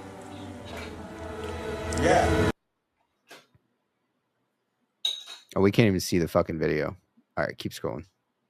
I don't know why it looks like that, but that's fine. It might honestly be too laggy to even play. He describes it saying, at the 20-second mark, the video suddenly defer.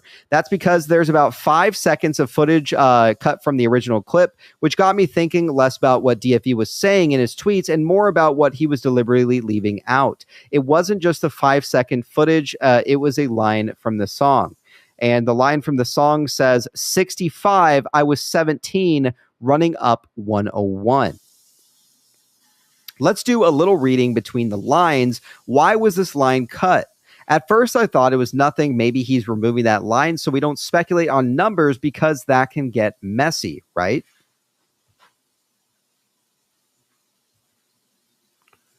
Jake is said he's about to come on. We'll see Jake in a second. Then I thought, what if that's exactly what he wants us to do? And he's cutting that line for a reason. Could it be a message, a warning, one or the other? Those 5 seconds were cut deliberately. A decision was made to remove that line from the clip. Surely there had to be a reason.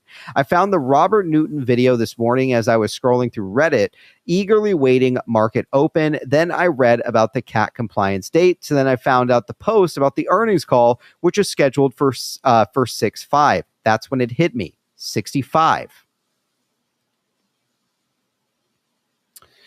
Nick out in the chat says $65 first rip, 17 retrace, 101 next rip could be. It says here, a reference to the earnings call wherein something very big is going to be announced. It could be an acquisition or a subscription announcement, maybe even delisting the stock, whatever it is. I think DFE and RC are confident it's going to be the Thanos snap that wipes these market manipulators from existence. I was 17. The closing stock price on May 10th, the last day of trading prior to DFE's return, one day we'll look back and say, remember when GME was 17?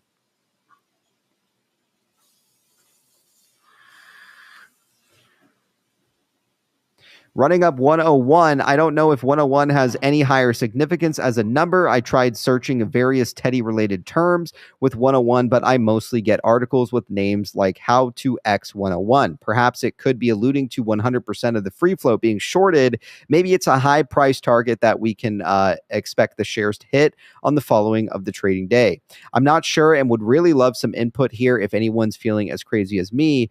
Think about it. 87 billion in swaps are expiring on the first Friday after CAT goes into effect. That means transactions will be transparent. That means no more can kicking down the road. The 87 billion swaps are expiring which day? The first Friday after CAT. Which day is that? It says they are expiring on June 3rd. If you, just scroll down June a little 3rd. more. Okay, got it. He basically gives a little summary here. June 3rd, Monday. Okay. It says here, compliance is required by May 24th. CAT system goes live May 31st. $87 billion in swaps expire on June 3rd. GME earnings call is June 5th. Fellas, what are our thoughts? And then I think there's a little bit more here. That actually made me think that's might be why if these swaps is that they want to see where this toxic asset goes. Like if it all of a sudden kind of just morphs into something else and goes all these different places hidden, they want to see where it's going to go because they might not really know, if that makes sense. Like just like it's like, you know, the instead of having this, like I watched the cost to borrow go down, but also the shares available to go down. And I know it's not an exact number or anything, but that's just really weird that the cost to borrow and the available shares would go down like drastically at the same time. So I think that there's just like, there's so much manipulation in the back. They want to like be able to trace where it goes when they try to like do their Fugazi. Yeah, someone out in the chat also said, David Martin, he says the clip where the guy's looking at his pager or whatever it was, the time on the device says 6:05. It seems to be kind of lining up around with what's going on around the earnings stuff. Go ahead, ABC. Yeah, I mean, this CAT system is identifying a lot. It's not really about discovering the naked shorts, but it is kind of a tracking system, a trading system that's built within. And I guess the best question I propose is it a coincidence that DFE, Roaring Kitty, has shown up during the testing of it literally a week before launch? And so to me, that's kind of timing. And what makes it even more serendipity is it's called CAT. And it kind of makes sense why Ryan Cohen is trolling Doug Sifu, right? A little bit with the cats and things like that. Like we've been sitting here thinking the whole time, you know, we've been literally thinking about like, oh, like why is he interacting with these tweets that are like a literal like team, right?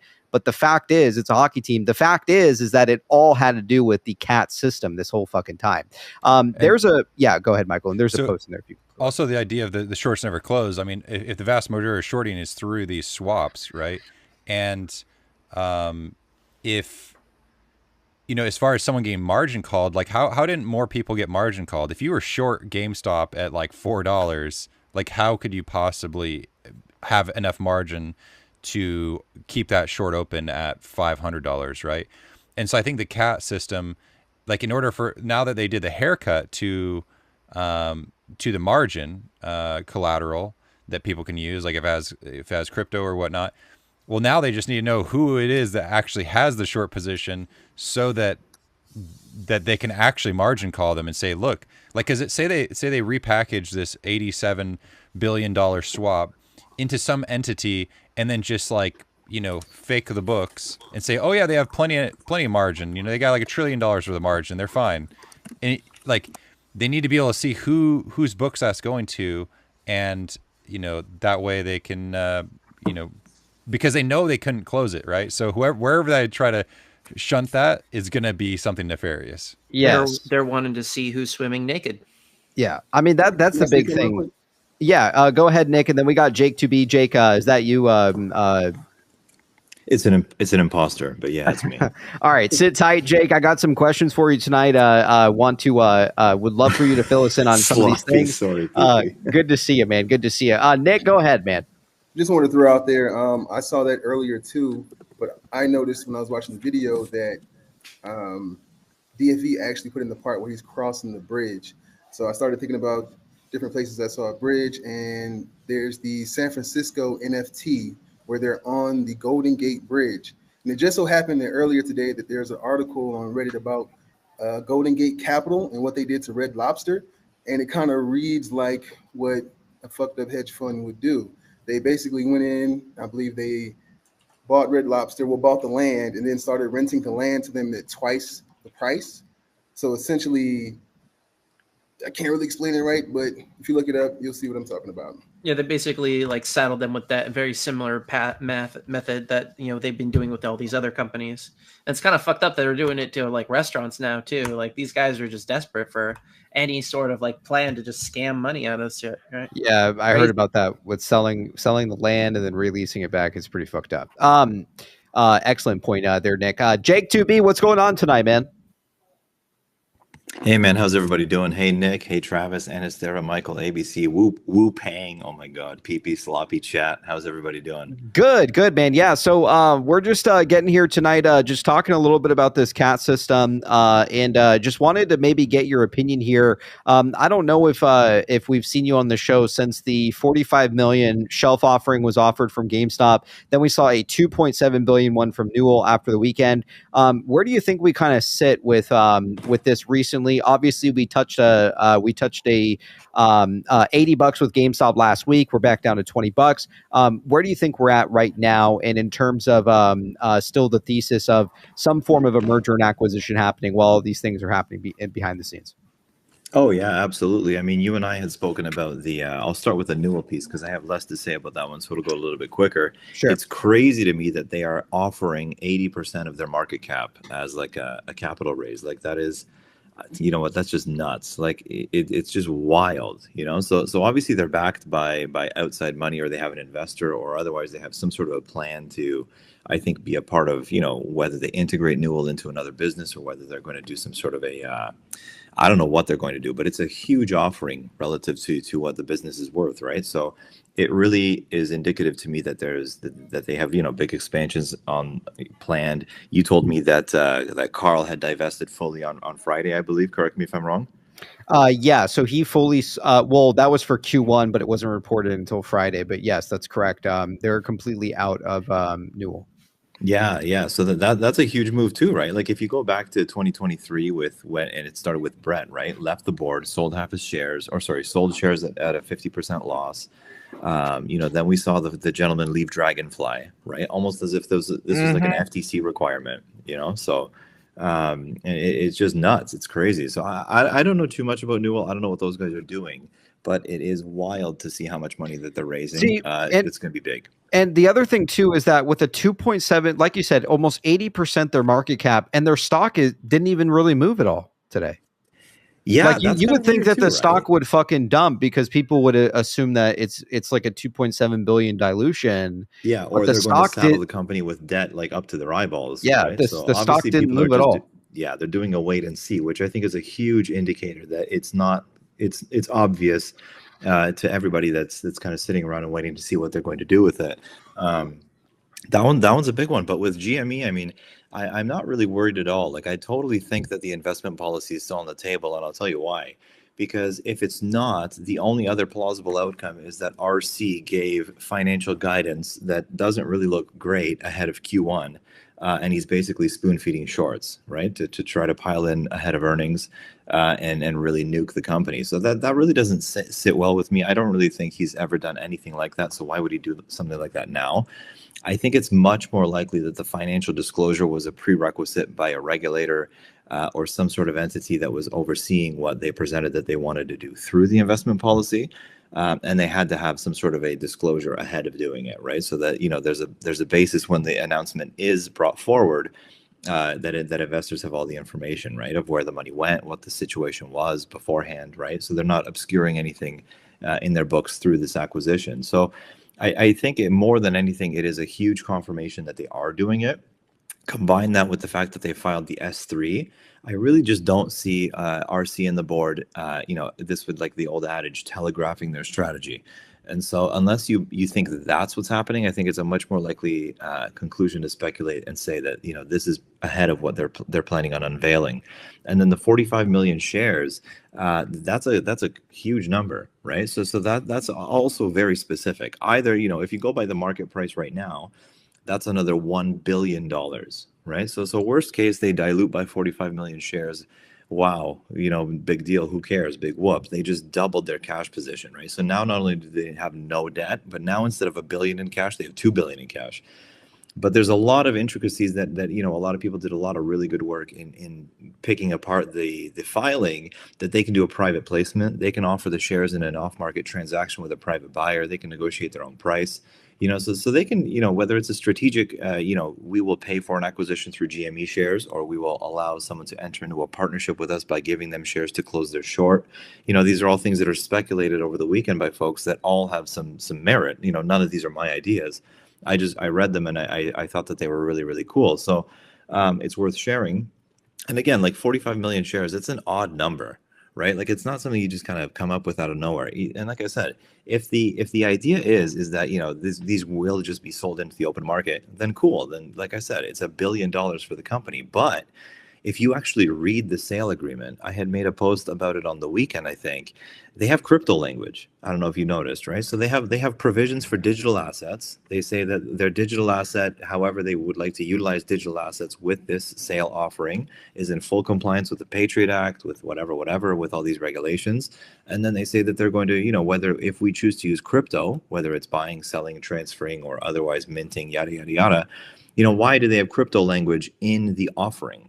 Right. So that's something that really stood out to me and I thought was really cool as well. I mean, you know, we can speculate lots of different ways of how they would use that, but that is new, right? Because the last time they did the $5 million share, or sorry, 5 million share into the market sale to raise that money, they were using the S3 from 2020 from George Sherman. And of course, there was no use of the crypto language, right? So whatever they were doing in 2021, I think it was April of 2021, they had the intention of selling on the open market, right? They didn't amend the S3 to include crypto language then. So what they've done is they filed a new S3 and they had to input crypto language, right? So why? Right? Because again, if they were just going to sell these 45 million shares into the open market like they did in April of 2021, you wouldn't really need to do that. Right. And so now, you know, there's these little bits and pieces that are coming out, you know, like we look back and in the Bed Bath dockets, you saw like Josh Sussberg talking to Scott Vogel, who's an independent director at BlockFi and Voyager Chapter 11s. And like, what do you make of it all? Right. Like the addition of that crypto language and digital asset language was really, really cool. And I think that there's a lot more going on than meets the eye. And to answer your question in a really long-winded way, and forgive me, I think the investment policy is absolutely still on the table. Why are they offering, like, it seems like 7 different like securities, not securities, but like some people are saying it's like 7 companies. I mean, there's like 7 sections of this document. I mean, why do you think that they're like, for instance, if they were doing like an at the market, right? Like I would assume that you would see like an at the market, not like a shelf offering. Like what's the point of the actual shelf offering, Jake? Yeah, that's a really, really good point, right? So exactly like you just said, if this were to be just an open market share sale, right, to fund the company's coffers, why would you be reserving the right to issue these units, the preferred shares, the rights, the warrants? I don't remember all of them offhand. But yeah, absolutely. It wouldn't make any sense either, right? Just like the crypto language doesn't make any sense. What they're doing with this S3 is they're giving themselves a lot of flexibility. They're also not being indicative through their filings of what they're going to do and how they're going to do it, which again is really in contrast with that financial disclosure, right? RC and his board have never really given any heads up ahead of an earnings, right? To release financial information and be like, hey, this is how we're doing so far.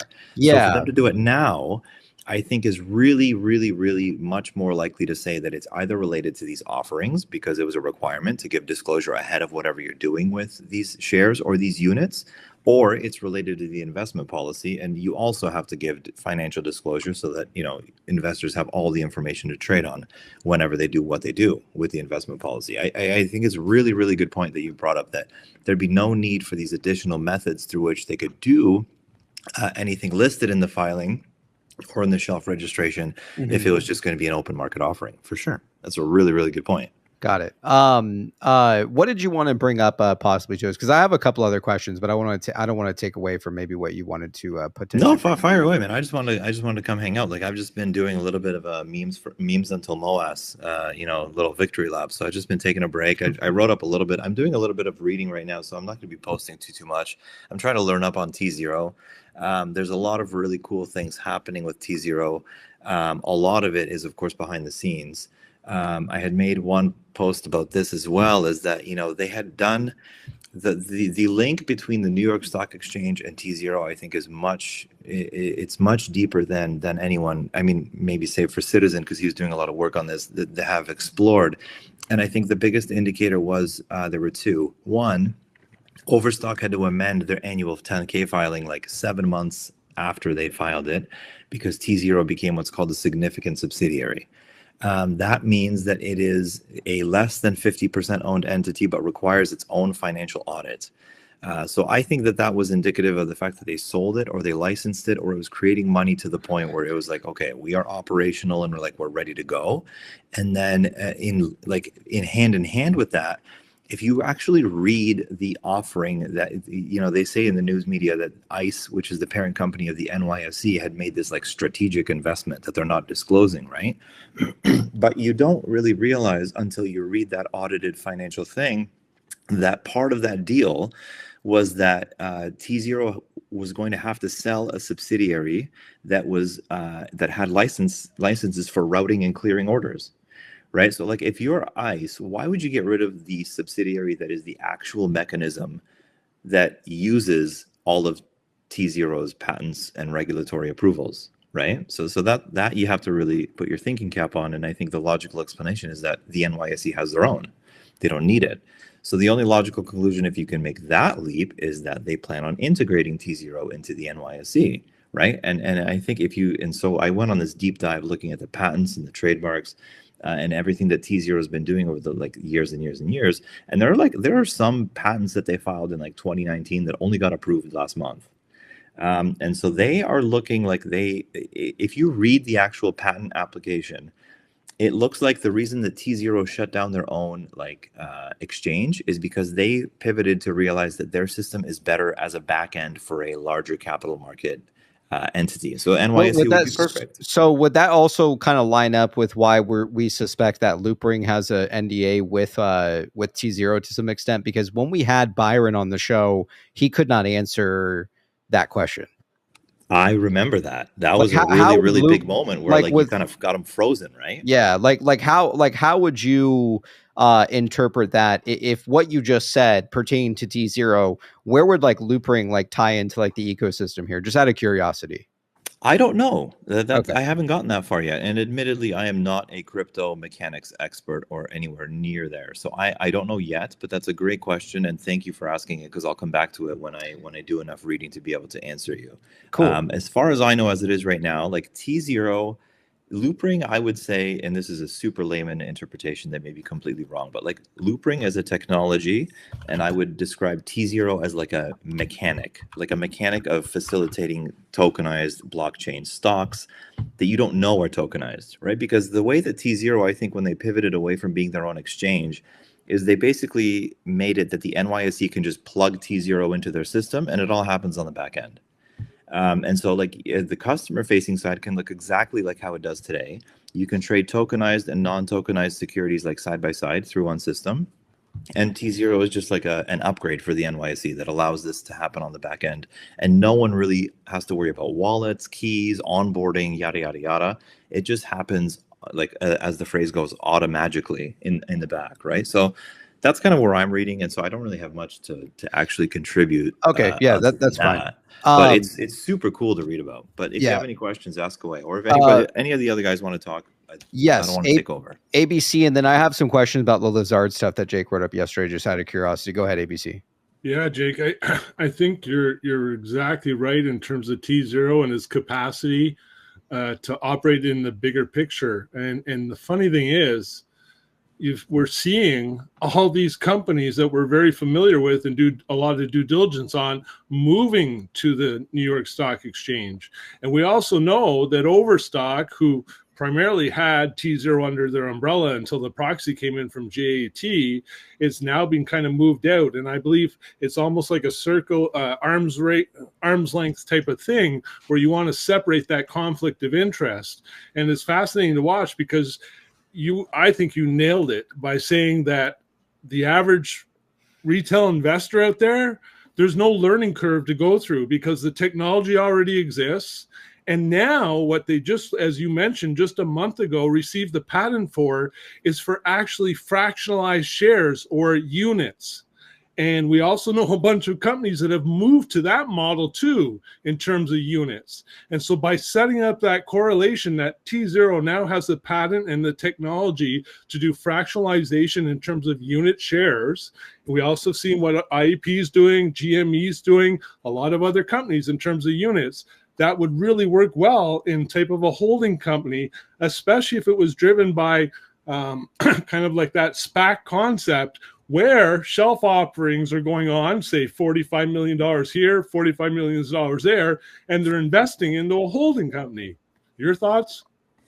Yeah, like that's fantastic. Like I think the idea of units is really cool, and lots of folks have been talking about this over the weekend, right? Where you could acquire some, a group of tickers, bring them into like this unit investment fund or trust, and then you just trade these units. But anyone that is short on any one of the tickers that is in this unit now has to, fulfill the obligation of returning that short, right? So you kind of do a bit of a vacuum effect of sorts, right? So the unit idea is really, really cool. And and like PP said, like it's really neat that they included that in that shelf offering, that they can go ahead and do that if they want to. And then, yeah, like the T0 thing is really, really neat, where I think the biggest opportunity that they have is that you can include it in what exists today and nobody would know. Like that really is like that. And I think any engineer would confirm to say that really is the best technology, is when it's like seamless and when it doesn't have any sort of learning curve or adjustment period. If you can integrate it into a system that already exists and works, then that's like the golden ticket, right? And so I think that is a really realistic way of looking at it, in my opinion. 100%. And then I let me just clarify, because I don't want anyone to think that I was being bearish about GameStop. I love GameStop with all my heart. What I was saying about the financial information, because thinking back on how I said it, if you look at the actual data, they are below estimates, right? And so that's what I meant when they have not the greatest of a financial outlook. So why, or do you think that it is likely that RC would be communicating that to Wall Street and to traders and institutional investors, or do you think that financial disclosure was some sort of a requirement prior to an acquisition? I don't know. I really don't see another reason why he would, but I don't know if there's like a legal requirement. Go ahead, Bang. One quick question. Do you think having both CAT system coming in and having T0 coming in, would that become redundant in trying to stop naked short selling? I think the accelerated settlement is good in the sense that it really puts more pressure, right? Because I think if you when you have T+2 right now, you see like throughout the week, right? Like Monday versus Friday, or how big positions are moved, or some of these like Magnificent Seven or whatever stocks hold up the S&P 500. You can see when they're doing a liquidity grab. You can see when they're pumping other things, and I think it'll put a lot more pressure on them to resolve these exposed positions. Now, on its own, I think the settlement thing is one thing, but the CAT system I think is really, really good, because the CAT system will, as far as, and again, I also don't know too much about this yet, but it is like an absolute start to finish trail of where the share is, right? So if I short the share from you and then I give it to ABC, and ABC shorts it and gives it to Pang, and Pang gives it to Travis, and we all only had one share as our locate, the CAT system will recognize that, right? And so everybody down the line that wanted to short the stock is going to have their own share. I think the two of them together is a really, really effective pressure cooker against shorts that could otherwise just bide their time to have these synthetics or locates or phantoms or whatever you want to call them. And I think it's wild that both of these things are being implemented around the same time. But yeah, the CAT system is another one that I have to read up a little bit more on, and I'm not too knowledgeable now. It also could track where the votes are coming from, right? So you know, that was something. It was really insightful actually going on the Shill podcast. Was like they were like adamantly denying that. They're like, no, like, you know, if there's not more than 100% votes, and it's like they're like, well, if you lend a share, then you don't have the vote. And it's like, no, they don't know. And they're lending your shares even if you turn it on or not. And so it's like they end up getting way more than 100% votes for any stock that's shorted. And then they get a pick. So it's like if you get all the votes in and it's like, oh, now that they have to have a digital signature, you find out, oh, all of them are from the same brokerage. Like maybe that's a coincidence, you know? And so you know, they can actually trace down that, because that's a huge deal is if they're putting these people on the boards and all they did was borrow some shares or whatever. Maybe they didn't even borrow shares. Maybe they just like, there was already just so many rehypothecated shares out there that they could just utilize a portion of them, and like they'll like, oh, we'll count the votes from these people and then we'll just stop counting. Yeah, like the voting is another system that's completely broken, and I think they got away with it for so long because before GameStop, people really didn't have an active interest in voting their shares. I think as a more general statement, and then since GME, I think it really brought awareness to like actually using your shares to influence the company you're invested in. But again, like it's full of issues. Like Michael, you said, one not the least of which is like if you get more than 100% of the votes because you have too many shares out there, they just have to stop counting, right? And like like how brokerages and everyone manages that is just insane. There's so companies it'll clean up a lot of different things for sure. There's companies that are paid to sort through the votes and pick a sample of votes. And so it's like, it's crazy. There's so many places where there's like so much conflict of interest, and it's crazy that they're all like self-regulated. Like, not like I'm like a big government kind of person. I'm definitely not. But like in places where there's just like a lot of pressure that, you know, they could create a lot of conflict of interest, there probably should be some oversight. Yeah, it's wild. So let me ask you this, Jake, because we haven't discussed on the show in a minute, and I am really curious about, you know, you had written up a little bit of DD surrounding Lazard. Where do you kind of sit with the Lazard DD that you just wrote? I think it was Monday, and with the recent stuff with obviously the $400 million with Ryan Cohen, which he was turned down to buy the company. Again, Ryan Cohen comes out, he does his GME DD interview, as we know, in November, and then a month later, after saying that, you know, he lost interest in the company or whatever it may be, or he changed his mind, all of a sudden he's bidding $400 million for the company. What are your thoughts on that? He didn't lose interest. Well, you know what I mean. He said that his you're paraphrasing. His thoughts on the opinions on the business change. Correct. Yes. Yes. Right. But that's what I'm saying is that everybody kind of ran with that and said, oh, well, you know, Ryan Cohen dumped his bags on you. You know, he's not interested in the company any longer, things like that. They kind of ran with that. Where do you think that we kind of sit with Lazard stuff? And essentially with the $400 million recently that we find out that he, in fact, did try to bid on the company with all of the debt included, things like that. Where do we kind of sit with that in your thesis as of today? Yeah, like I think it was a really positive thing to see, and it really put the hush on a lot of bearish people, right? That have been, you know, preaching this idea that he sold the shares, he's gone, you're stupid for thinking he's still involved. And then guess what? There he is, right? And so to me, it's obvious, like if he was going to bid on the company in December of 2022, he's assuming all of the liabilities, right? You don't get to just pick and choose what you want. So if you think the guy was going to buy the company with all of its debt in December, you really think he's not going to take the company 5 months later when he can get it without any debt? Like it's just nuts. And so it was really nice to see and finally put the bearish thesis to rest that, oh, he's gone, you guys are dumb. And now finally maybe bears will start acknowledging the co-debtor, the creditor, the party in interest status, which are completely inconsistent with what the bears have said they represented.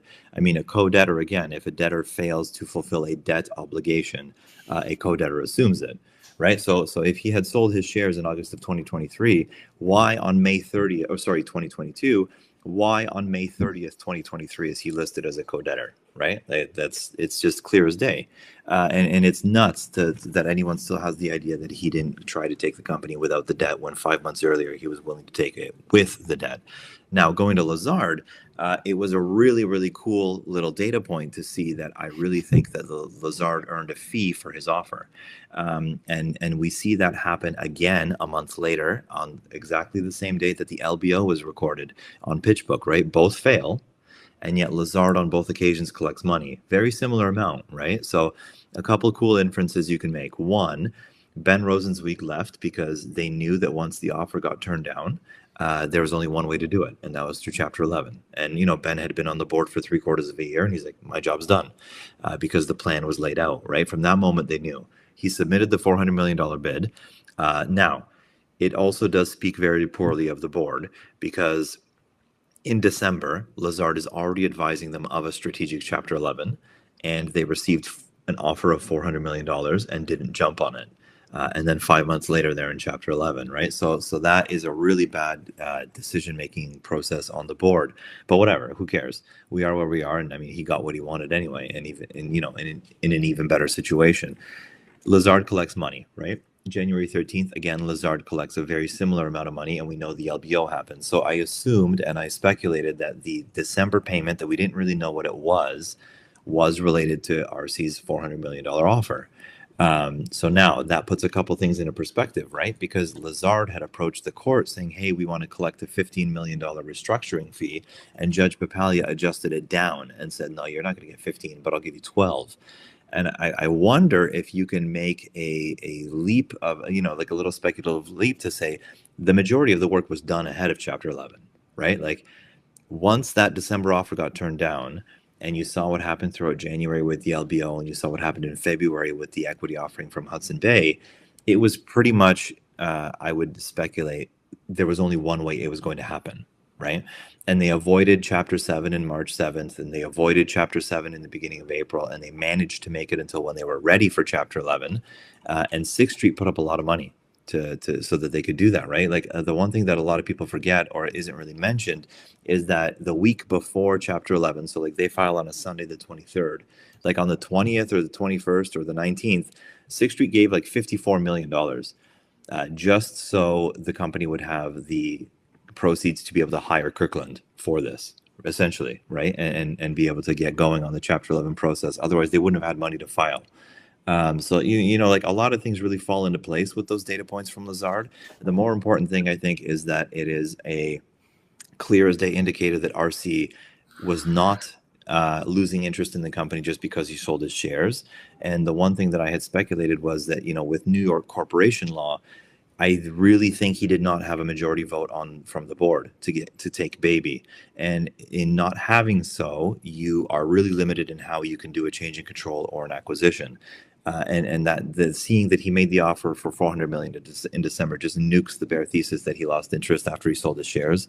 I was thrilled. I was just happy to see it. Okay, so there's something that I wanted to get your opinion on, and then we'll let you go tonight, Jake.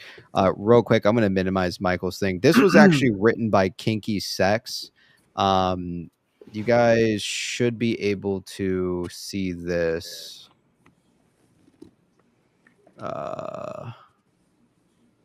Sloppy. Here we go. All right. So Kinky Sex, I think, wanted to get your opinion on it, and as well as everyone else here tonight. It says, what we know that there is a change in control between December 1st, 2022 and January 13th of 2023.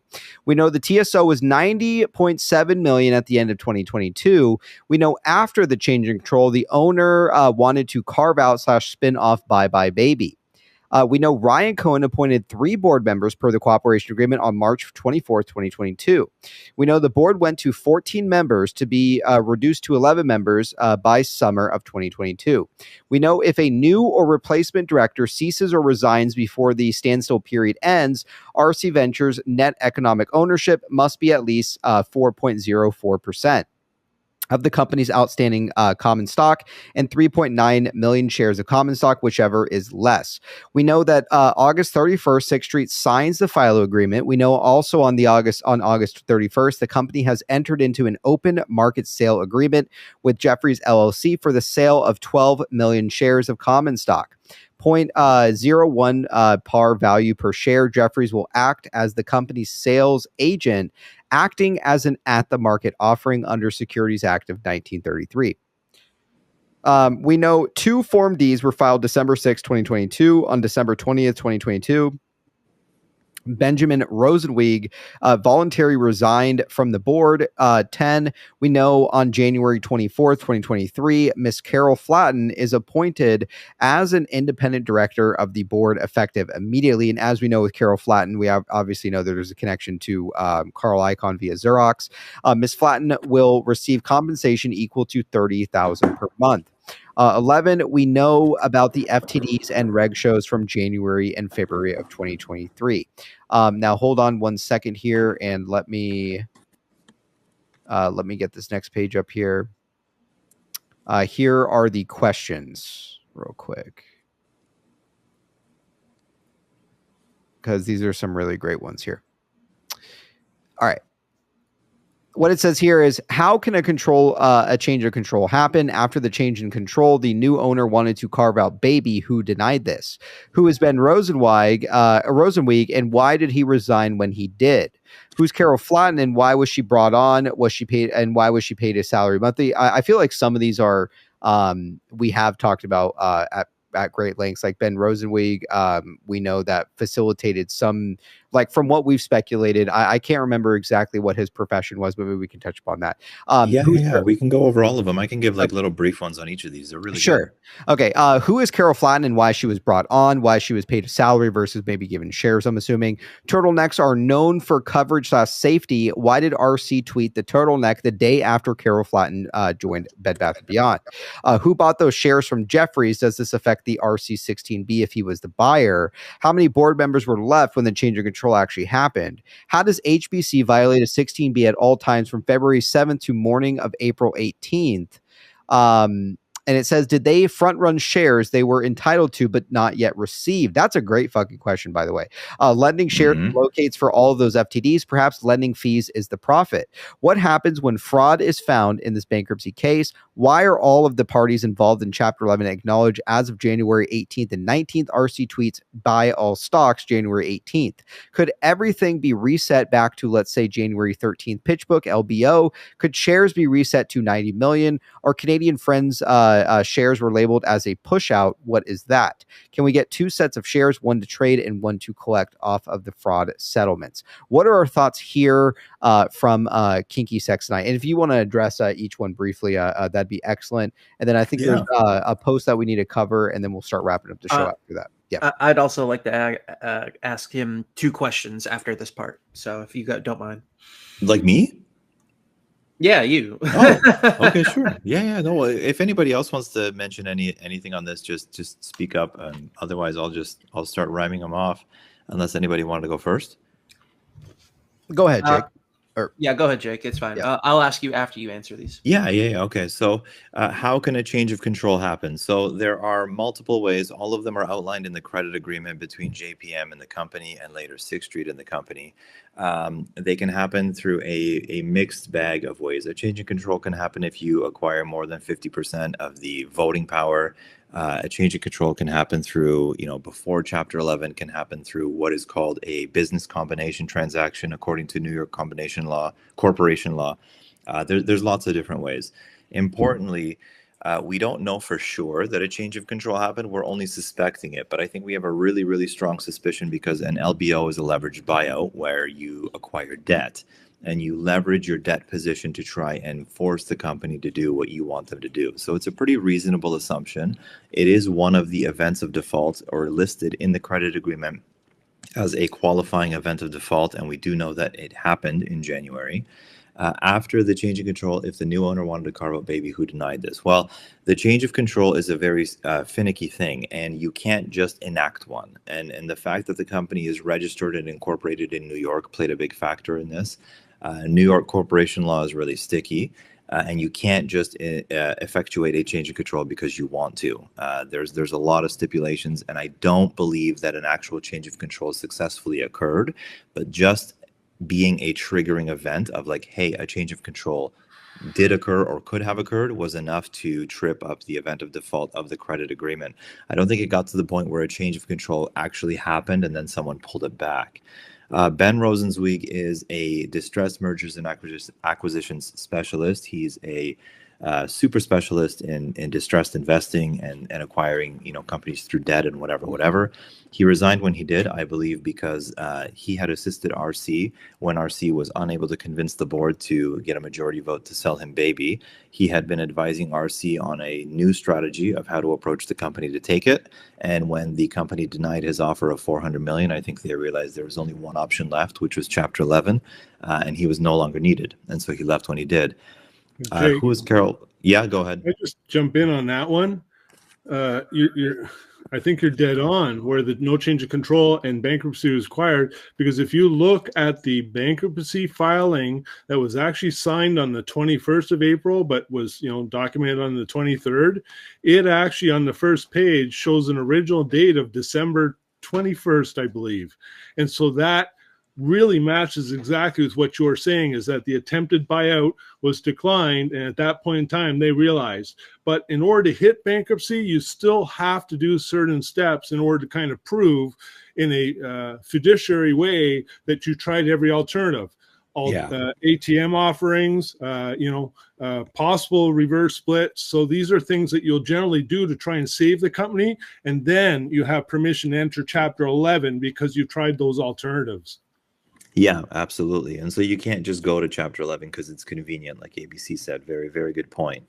About Carol Flatten, I don't remember exactly who she is right now. My brain is a little mushy.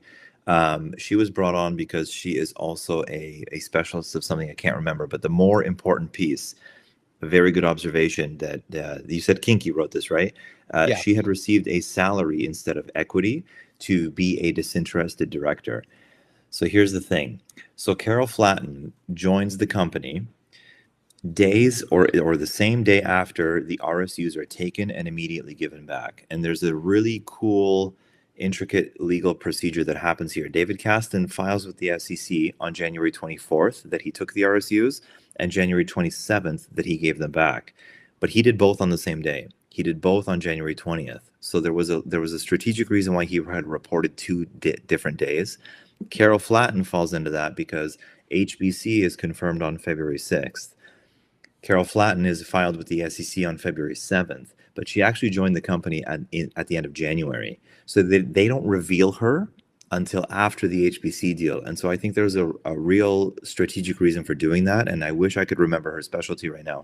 But the fact that they delayed announcing her arrival, plus that she never received shares, was, I think, so that she could be a disinterested director. I also believe this is why Harriet Edelman did not receive her RSUs back, because she was the chairwoman of the board. And so she had a very senior position and had access to a lot of things, you know, surrounding with what Mark Tritton had done. And so I think they brought her on to help, you know, unravel everything that had happened. The turtleneck one, I don't know. Like that's I'm not really great with foil. I would choke on it if I tried. So I think there's people much better at explaining that one than me. But let me just get through the rest of these, and we can just open up the conversation.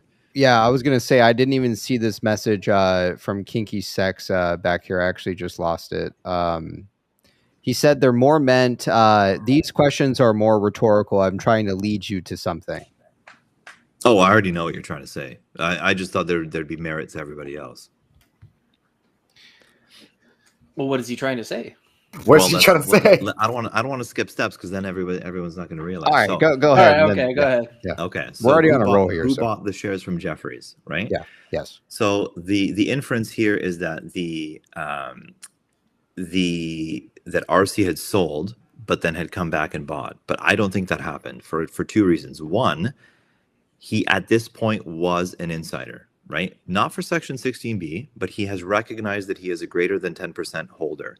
Therefore, if he purchases back in within 60 days, he has to immediately make an SEC disclosure under Rule 13D that he has purchased back in, whether it's a 5% stake or not, because he qualifies under Rule 13D as an insider. He would also be potentially in possession of MNPI, material non-public information.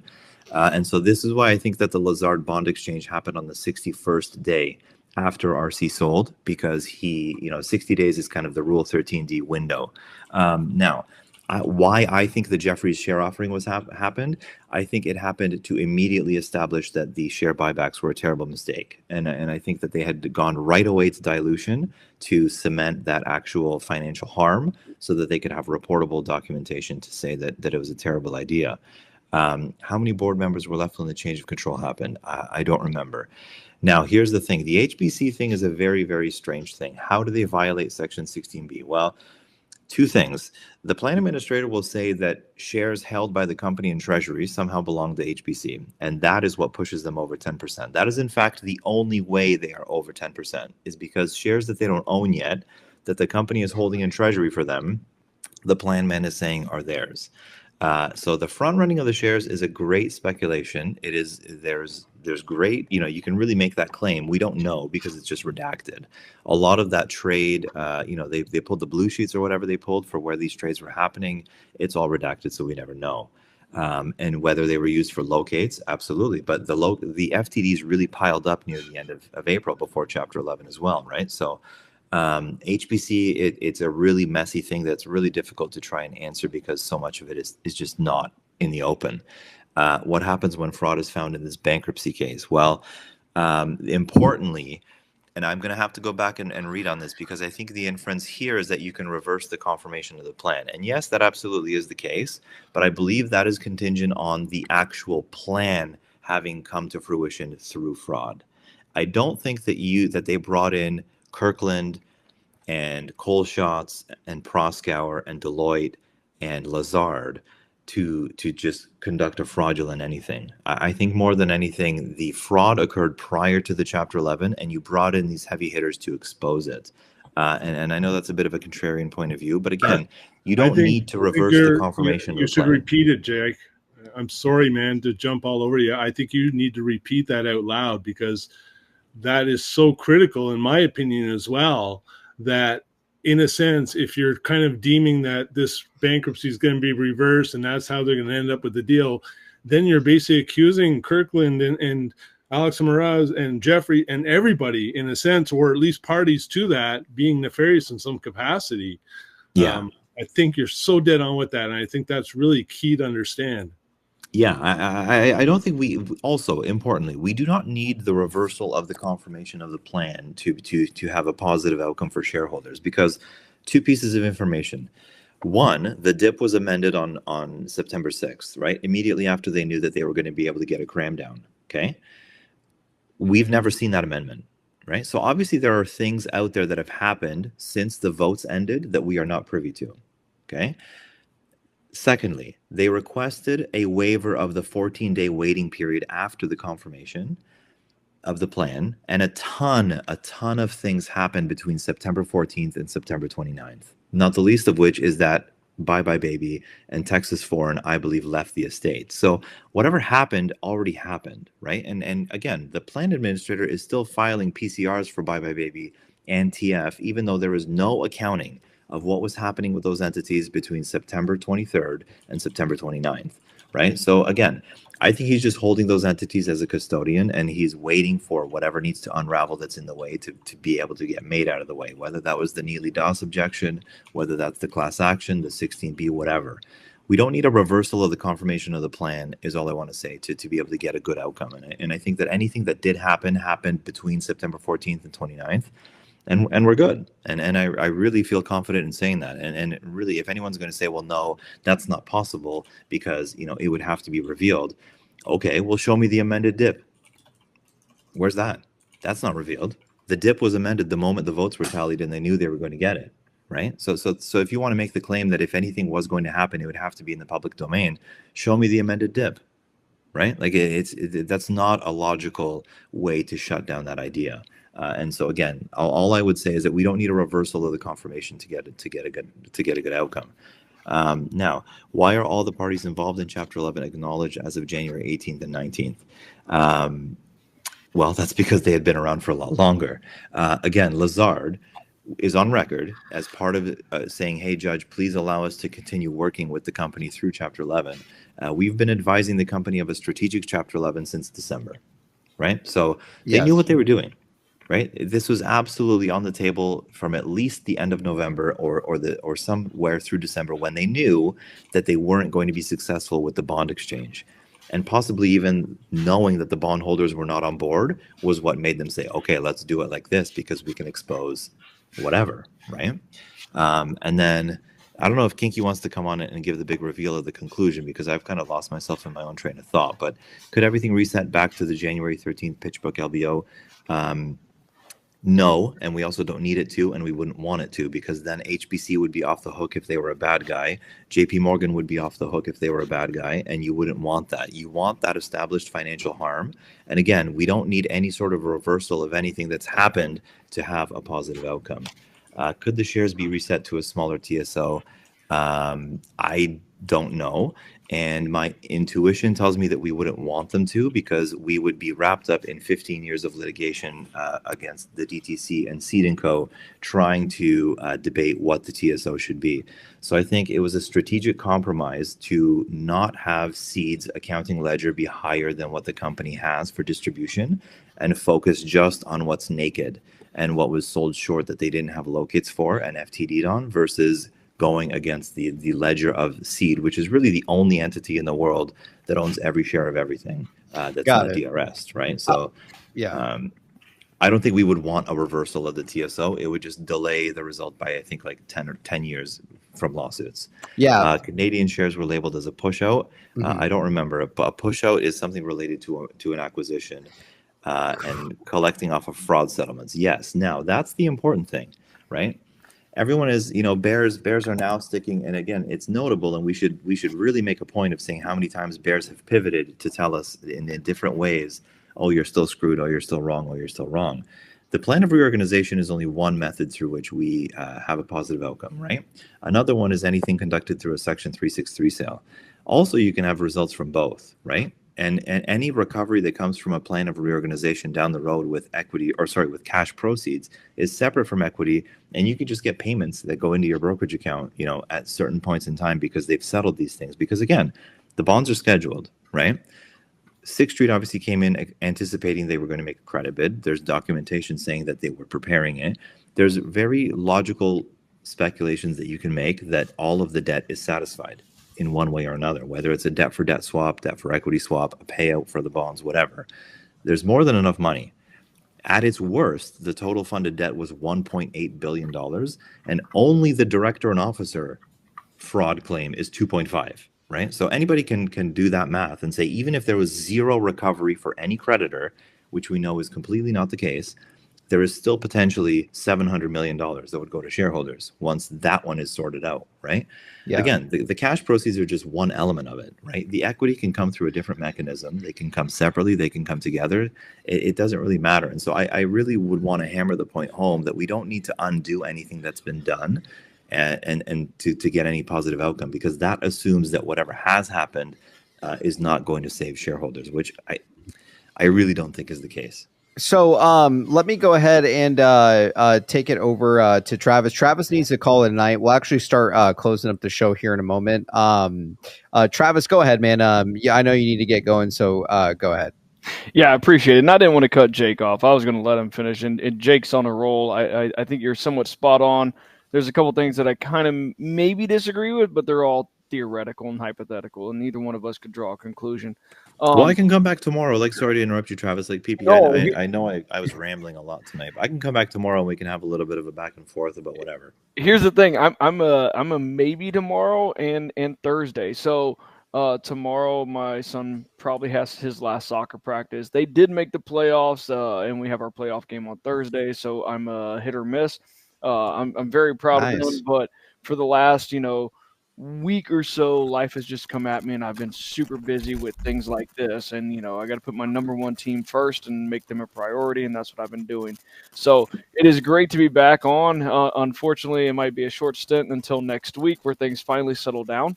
Yeah, it was good to see you, buddy. Yeah. On that note, Jake, great to see you. Everybody, great to see all of you. I think we're on to something here. We're on the brink of something spectacular happening. And I just want to give a shout out to the chat. Y'all had me rolling tonight. Y'all had me laughing. I know sometimes I wasn't muted. If you hear me laughing, it was at y'all. And y'all keep me going. And I want to give one shout out to somebody in the chat. Okay, Bed, I see you.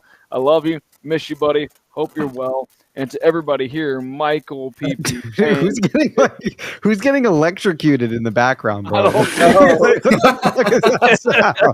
Who the fuck's on like an electric chair, man? All right, Someone's rolling a tinfoil. Wait, I thought I was the only one who could hear that. What the fuck was that? Yeah, go ahead, Travis. Yeah, and it's there, Michael, Pang, PP, Nick, ABC, Jake. Great to see y'all again. I hope to make Friday. I'm an I'm a maybe for Wednesday, Thursday. So okay, sounds good, man. Cool. Well, you heard it from Travis tonight. Travis, enjoy the rest of the night, and appreciate you coming on tonight. Y'all have a great night. Great to see everybody again. All right, take care, man. See ya. Chat. Let's get some love for Travis on his way out. Tonight was like just very heavy. Just kind of docket based stuff. Again, like I think the biggest question out there is how all of these shelf offerings are going to kind of like play a role here. So again, it's kind of interesting to see where we're at today. Nick, did you have a quick question for Jake before he starts heading out tonight? I don't know if maybe you wanted to add something, or maybe if it was directly to Jake, or just adding something in general, Nick. But go ahead, man. Stage yours. I just want to add something real quick, but can I throw a couple layers on top that I found real quick before I ask it? Absolutely, yeah. Go ahead. All right, so I went back like most everybody did and started watching the DFE in reverse.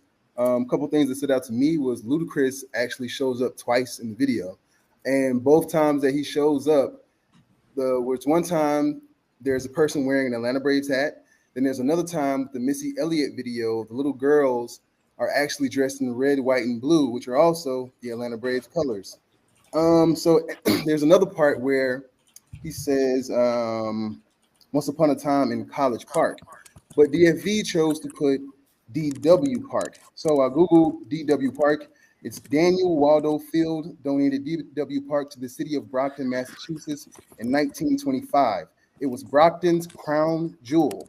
It was for the benefit of all in the city.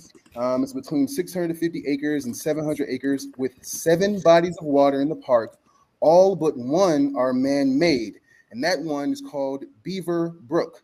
So I was like, man, what the fuck is going on in Boston around this time with the Braves? So in 1923, Braves ownership struck a deal with Marcus Lowe to show movies at Braves Field during the summers.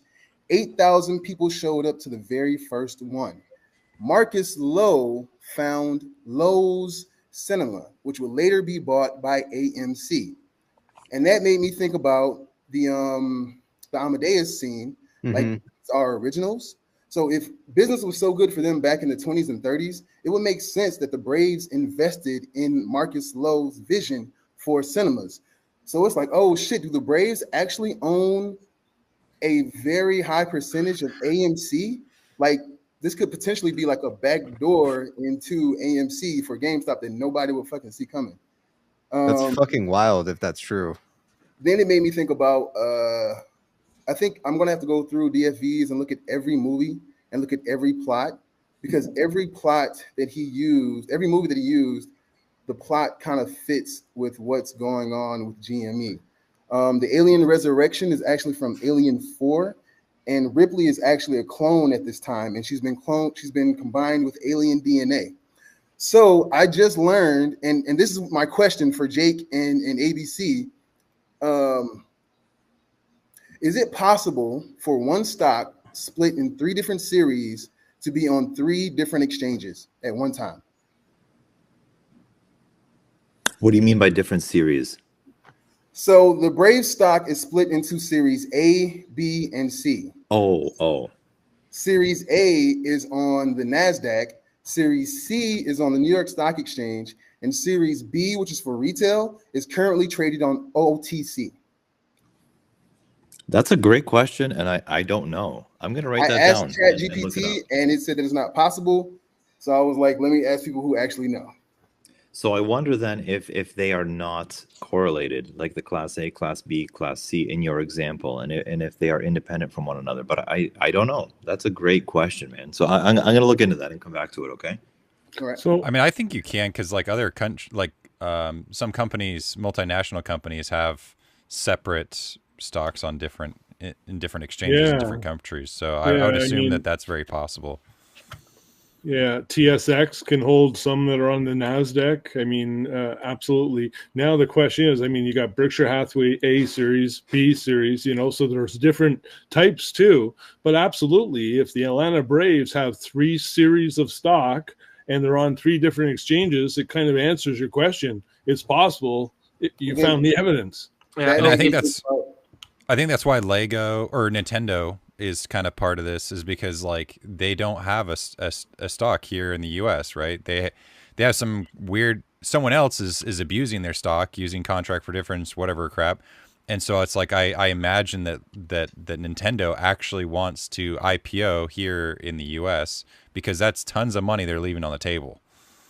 OKBet is spamming that yes you can, and the chat's like, listen to OKBet. So I think it might be, yeah. I mean, OKBet usually knows his stuff when it comes to. So it is possible. So, but here's my question. Finally, is so let's take what we were talking about earlier with them following the puts, following the shorts. You have B in the crypto space, and now B shares DNA with A and C, but A is on the NASDAQ and C is on the New York Stock Exchange. You have this big black hole, these stars, right? So GameStop has a NFT of Eva and Nate. Rigel and Beetlejuice, I think it's called. I think that's what the 2 twins could be. The 2 new babies, entities that are being born. And it's like you would never have to shut down NASDAQ or New York Stock Exchange, because the stock that's the Braves, you know, they would operate as regulatory bodies within the crypto space as well. I don't know. That's cool. Yeah, I don't know enough about it. But yeah, I get what you're trying to illustrate. It's cool. According to OKBet, it could be possible. So, Nick, I would keep digging into there and trying to find out. Again, you know, some of these people out in the chat were like saying you should buy the Atlanta Braves after Moas. Maybe you should. I can't. They already bought. That's what I'm trying to tell you, fuckers. Well, we'll fucking offer 5x more, man. How does that sound? Anna Sarah, you had a question for Jake. Then Jake's going to call it a night, and we'll give some closing thoughts to everybody. Go ahead, Anna Sarah. Yeah, I have 2 questions actually. I'll try and make it quick. First one is, did you see the language that it specifically said that GameStop was at this time not looking into any mergers, acquisitions, or anything like that in the shelf offering thing? Yep. Okay. And well, there was another post that said, well, it said that they it said, oh, we're not looking at doing this, and then later on it says that we're going to use our investment policy to do anything like that. So like the language is very like you know, it obviously contradicts itself. So yeah. Okay. So to answer that question, Anastera, I don't really know what to make of that statement, other than it is just a point in time, right? So what happened before that statement or after that statement would be up to, you know, legal interpretation. But as PP pointed out, they do say under the use of proceeds that they will use the, you know, whatever they get here for general corporate purposes, which could involve acquisitions pursuant to our investment policies specifically. So there's a plain as day confirmation there that they intend to use the investment policy to acquire companies through purchasing their equity securities, right? Which is what they described the investment policy as doing in December, and then on their 10K in March. And then now with the shelf offering, they tie the word acquisition to the investment policy. So it does suggest that they intend to purchase companies through shares using the investment policy. And so I wouldn't put too much weight on the statement that you found, because again, it is just one point in time. Right. Yeah, that's kind of what I was thinking what might be the case. But there was another idea that I had, and I want to like bring it up, even though it's a completely crazy idea and it's probably not the case. But the other question that I had real quick is, what do you make of subscriptions being something that is on the shelf offering? Like, what do you make of that exactly? Because Yeah, that could be a rights offering, right? A subscription could be, you exchange I believe a subscription could also be a warrant. You're basically paying for the future permission to be receiving a distribution, regardless of what the share price is. Again, they're just opening the door, right? We've seen a lot of rights offering language, a lot of warrant language. Rights offering language in the Bed Bath case. You saw rights offerings and warrants in the Hertz case. Now, the cool thing is that with, like, let's use Hertz as an example, right? Even though equity was saved and they received shares, they also received rights to purchase additional shares of the new company at predetermined prices, right? Now, if Hertz was heavily shorted, you would equally want those rights just as much as the shares, because you can exchange rights for shares to close your short position, right? Same thing with the warrants. A warrant basically says that I can purchase one share of Bed Bath for $1 before such and such date, no matter what the price of the share is. So again, there's value there, because if you are a short, you can utilize those warrants or those rights offerings or those subscriptions, whatever you want to call them, in exchange for real shares, and they will be in demand. So what happened with Hertz? The rights and the warrants both had value. They were trading, right? So even though they were only, the idea and the prevailing story is oversimplified to say that shareholders were saved. Well, no, shareholders received multiple instruments, right? They received shares of the new company, they received warrants to purchase more, and they received rights where they could pay a predetermined amount of money in exchange for additional shares. All of them went up in value tremendously, especially the warrants, right? Because again, when all of them can be exchanged for what the short needs, you have a supply and demand problem, right? And so instantly, from just one class's recovery, they had three mechanisms of profit, each of which provided them with proceeds. And the last, that last thing I want to bring up. Sorry, Michael. This is the last thing I got, and I'll let you go. This is a crazy idea that I had. So if this is completely off base, like, whatever, my imagination goes crazy sometimes. But with all this talk about these mixing of holding companies and bringing all these stocks together, is it possible that GameStop will not be the one acquiring, but perhaps it is the one that among many that will be acquired? Yes, absolutely. Do you think that there is any correlation between that and this particular shelf offering that we've seen now? Yeah, the shelf offering could be used to provide Teddy with a controlling interest of GameStop. Yeah, absolutely. Okay. Yeah, okay. so that really is the point of a holding company, right? Teddy Holdings. Now, the one thing I will say, we cannot receive shares of Teddy. Why? Teddy is not a corporation. Teddy is an LLC. LLCs cannot issue stock, right? Now, you don't want shares of Teddy. You want shares or units or whatever of whatever Teddy owns and holds, right? So now, instead of receiving one Teddy share, you may receive units, which are a basket of everything that Teddy owns, or you may receive individual equities of everything that Teddy owns. But Teddy as a holding company, this is what holding companies do, right? They own other companies. And so, yeah, it absolutely is possible that it could go the other direction, that GameStop would be acquired by Teddy.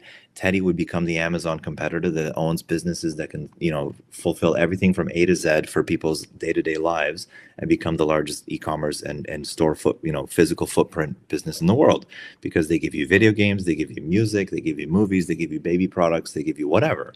Right. And so there's many ways that you can structure it. The one that really the news media stuck to was to say that GameStop is going to be a mutual fund. GameStop is going to turn into a Berkshire Hathaway. That can also happen as well. And I think it's great, and we should celebrate that there are many ways through which this can play out, because it just leaves the door open for lots of options, instead of backing ourselves into a corner where we're only hoping for, like, oh my gosh, this better happen or I'm screwed.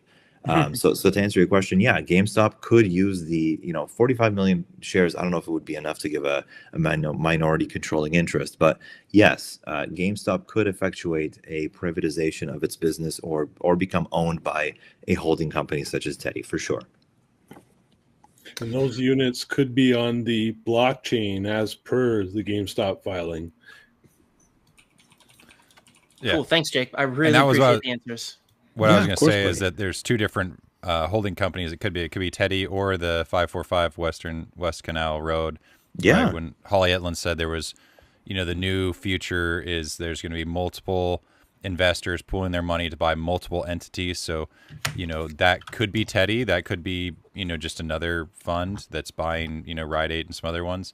It also could be that because things are changing about the plan with the Bed Bath & Beyond, it could be that they can't say we intend to buy Bed Bath & Beyond. They're just saying like we're going to be ready in case it's available to be bid on and we can be the stalking horse, but like technically right now they might not be able to say like when they filed it, they might not have been able to say, oh, we're going to place a bid because it wasn't up for sale, but that might have even changed since then till now.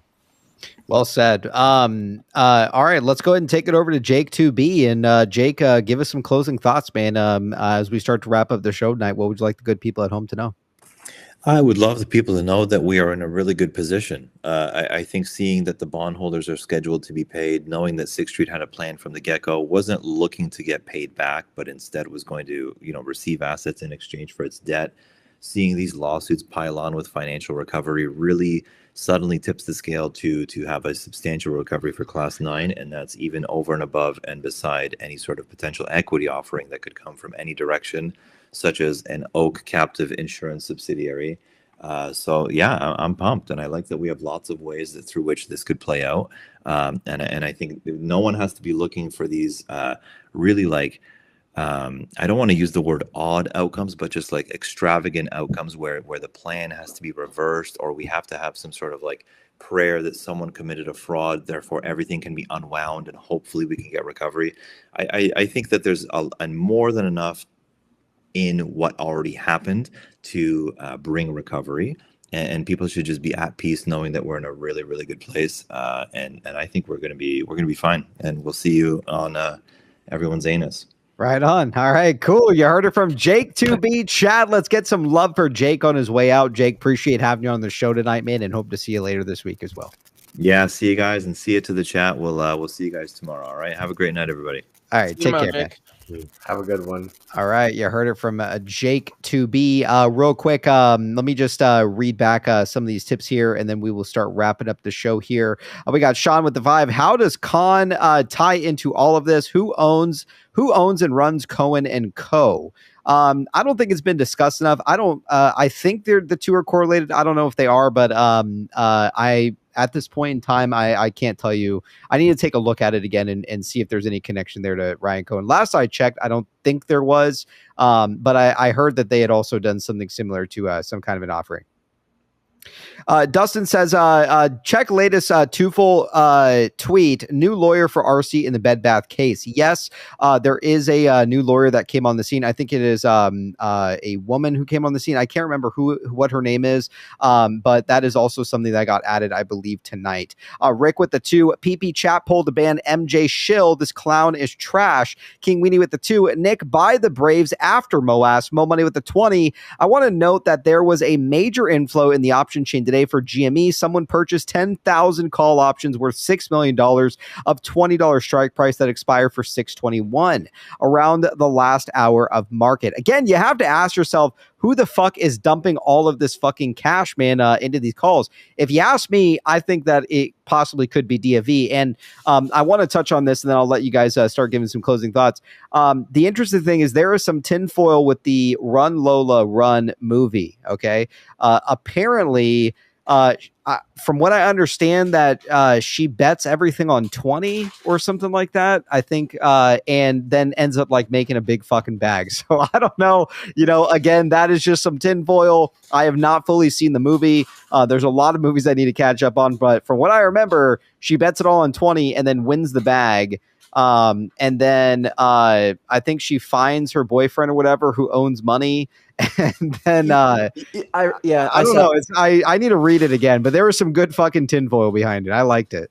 It was she in the third part of this, because it's like 3 different ways that she tries to solve this problem that her boyfriend has created for himself. Yes. And she goes to the casino and she bets everything that she has on 20 and she wins, but then she's not quite there enough yet. Like she's actually still pretty far. So she doubles down on 20 again and wins again. And then it turns out she gets it and she goes, finds her boyfriend. Oh, the boyfriend was able to find the money. So That's what it was. And then they just have a shit ton of like extra money, right? Yeah.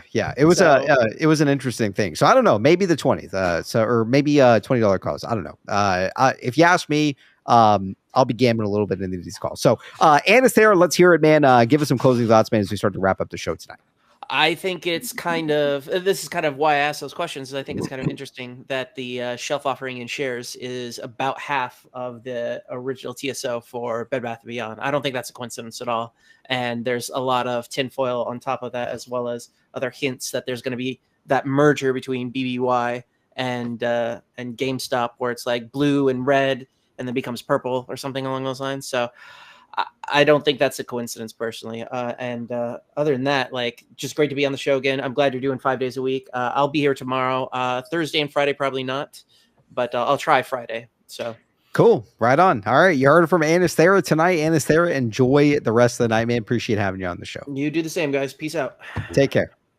All right, you heard it from Anasthera. Let's go ahead and take it over to Pang. Pang, give us some closing thoughts, man, as we start to wrap up the show tonight. What would you like the good people at home to know? I took down a shit ton of notes. I'm still gonna ask you for one more link in the chat after, and I'm gonna post this. So cool, right on. Yeah, sorry if I didn't contribute enough because I was trying to take down as much notes as I can. No. You're here. You're our student, man. You're learning, so enjoy. Thank you for taking on Hustlers University. Yeah, right on. Pang, enjoy the rest of the night. Appreciate having you on the show. Yeah. So sorry. Go ahead. One little quick thing for you guys. Just a little fun thing I figured. So I have a question for you. When was the Volkswagen squeeze? October, wasn't it, of 2008? Yeah, October 27th. And 27th. What day? What? And what day was it when it happened? I don't know. Sunday. Was it? How the Yeah. fuck was it trading on a Sunday? Was it not announced on a Sunday? I think It wasn't announced on a Sunday, but the squeeze. The squeeze was on a Monday, right? Moon Day. Okay. And what was the announcement? I don't know. Tell me, like an acquisition or something, right? From what I remember. It was an acquisition. Okay. So ABC, do you know what the announcement was? No, hit me, man. You got this big massive smile on your face. Unload it. I figure it sounds much more better if you guys actually knew. Okay, so the news was that Porsche acquired 74.1% of Volkswagen. Yes. That's what it was. Yeah. Now I remember. Yeah. 74.1. Yes. PB, I don't know. I know what you're thinking. You just came across this one, right? Like you just found this one. It's I love you, Pang. This one's been out for a long time. And so you probably just land on it and you are like on the fire right now with your tinfoil. So Pang's learning. He's our student, man. Did you just find out about the 741 stuff? No. But I just saw that the 741 is very interesting. Yeah. I do think there are similar, like there is people that have been working for a long time, like in the shadows, trying to take on the global financial cartel. I mean, like I was finding like some tinfoil that was leading back pretty far, and I'm like, how far does this go? Like, but like, I mean, as far as like designing a plan, like how could we take down Wall Street or the corruption on Wall Street? Like, has been in the works for decades, and so it kind of makes sense that they leave these breadcrumbs of the work that they're doing, and we just got to be here for the finale. It's amazing. It's almost like we live in a simulation because you will see these patterns of 741 in the Volkswagen. I give you one. When Brett was 3 to 5 or 6 years old, Carl invested in a real estate purchase that was 471 acres. And through that 471 acres was a road, and it was kind of shaped like a butterfly. Go to Carl's office in Florida and you'll see a tree outside with, dozens of butterflies. There's just so much of this simulation and serendipity that makes it come alive. And that's what's magical about this play. It's unlike any other. Yes. And I also want to add, and we'll let Payne go, that I think it's very interesting, man, that He has a bunch of fucking, he has a butterfly statue outside of his fucking office. Okay, Carl Icahn. And the fact that the company's named Butterfly, the fact that his stock has literally taken such a severe hit, like his stock is down all time, nearly 80 fucking percent, man. 80%. It's like it's under $17 at this point. I think it's like $16.50 or something. It keeps fucking dumping. I mean, you have to ask yourself at some point, the guy owns nearly 90% of his company. You have to ask at some point, why the fuck IEP is going down so fast. I think someone out there has caught wind that he most certainly is the one involved behind DK Butterfly. And I think ABC could be right. The very first hand that we see pertaining to DK Butterfly, I think might come actually from Icahn. So just looking at his stock price, just looking at what's going on here, 1643 is what it is. Something is not right here. And he has to, I think he surely is involved in the deal. And to be honest with you, I think he provided a lot of the money up front. And you have to ask yourself why he's so, like, how it seems right now, the way that he's kind of shuffling around and moving things around with IEP. For some reason, the guy is trying to get as much cash on hand as possible for whatever reason, man. So with that being said, Pang, enjoy the rest of the night, man. Appreciate having you on the show, and hope to see you next time, man. Have a good night, guys. All right, take care, Pang. All right, let's go ahead and take it over to Michael. Michael, give us some closing thoughts, man, as we start to wrap up tonight. So what Pang was saying actually reminded me, I was in a space call with Patrick Burns, and he said that how he found out about naked short selling was some random person that called him from like South America or whatever and was like, hey, I'm on the run, but like, just so you know, you're going to be targeted in these ways by the naked short sellers. They're just going to short and distort your company to zero, and there's nothing you can do about it. And then I was actually talking to someone, and in real life, you know, and he said that when he was a kid and he was working at a hotel, that someone was saying that, because I was telling him what I think's going on in this play, and like, yeah. And he's like, someone like, but all like as far as like weeding out Wall Street and all the corruption, and I was like the Council for Foreign Relations and the Tri-Atlantic. He's like, oh my gosh, Tri-Atlantic. He's like, yeah, this guy came in and he said that he was telling me all about it, and I thought he was kind of crazy, and he said that they were trying to kill him or whatnot. Yeah. And so it's like, I think that there really has been, and that would have been like 40 years ago that happened. And so it's like they've been working, you know, in the background for this, like probably longer than that, to try and fight this. And we just get to be the ones to enjoy the finale. And so it's just the greatest time to be alive. Yeah. And I appreciate all you guys for, you know, everything you do. So right on, Michael. Well, we love having you on the show too. Chat, let's get some love for Michael on his way out, and appreciate the kind words, Michael. Enjoy the rest of the night, man. Take care. ABC, let's hear it, man. As we start to wrap up the show night, what would you like the good people at home to know, man, as we start to wrap up tonight? Great show, PP. I love Jake's, you know, paradigm of thought on this. There's just so many ways this can work out. You know, think about RC. We recently found out about RC's 400 million attempt, and Jake again nailed it. That was a $400 million offer with almost $6 billion in debt that he would have had to assume. Mm-hmm. So again, a lot of people go, well, 400 million is not much. No, it's 400 million plus $6 billion in debt. So in a sense, it's almost a $7 billion acquisition.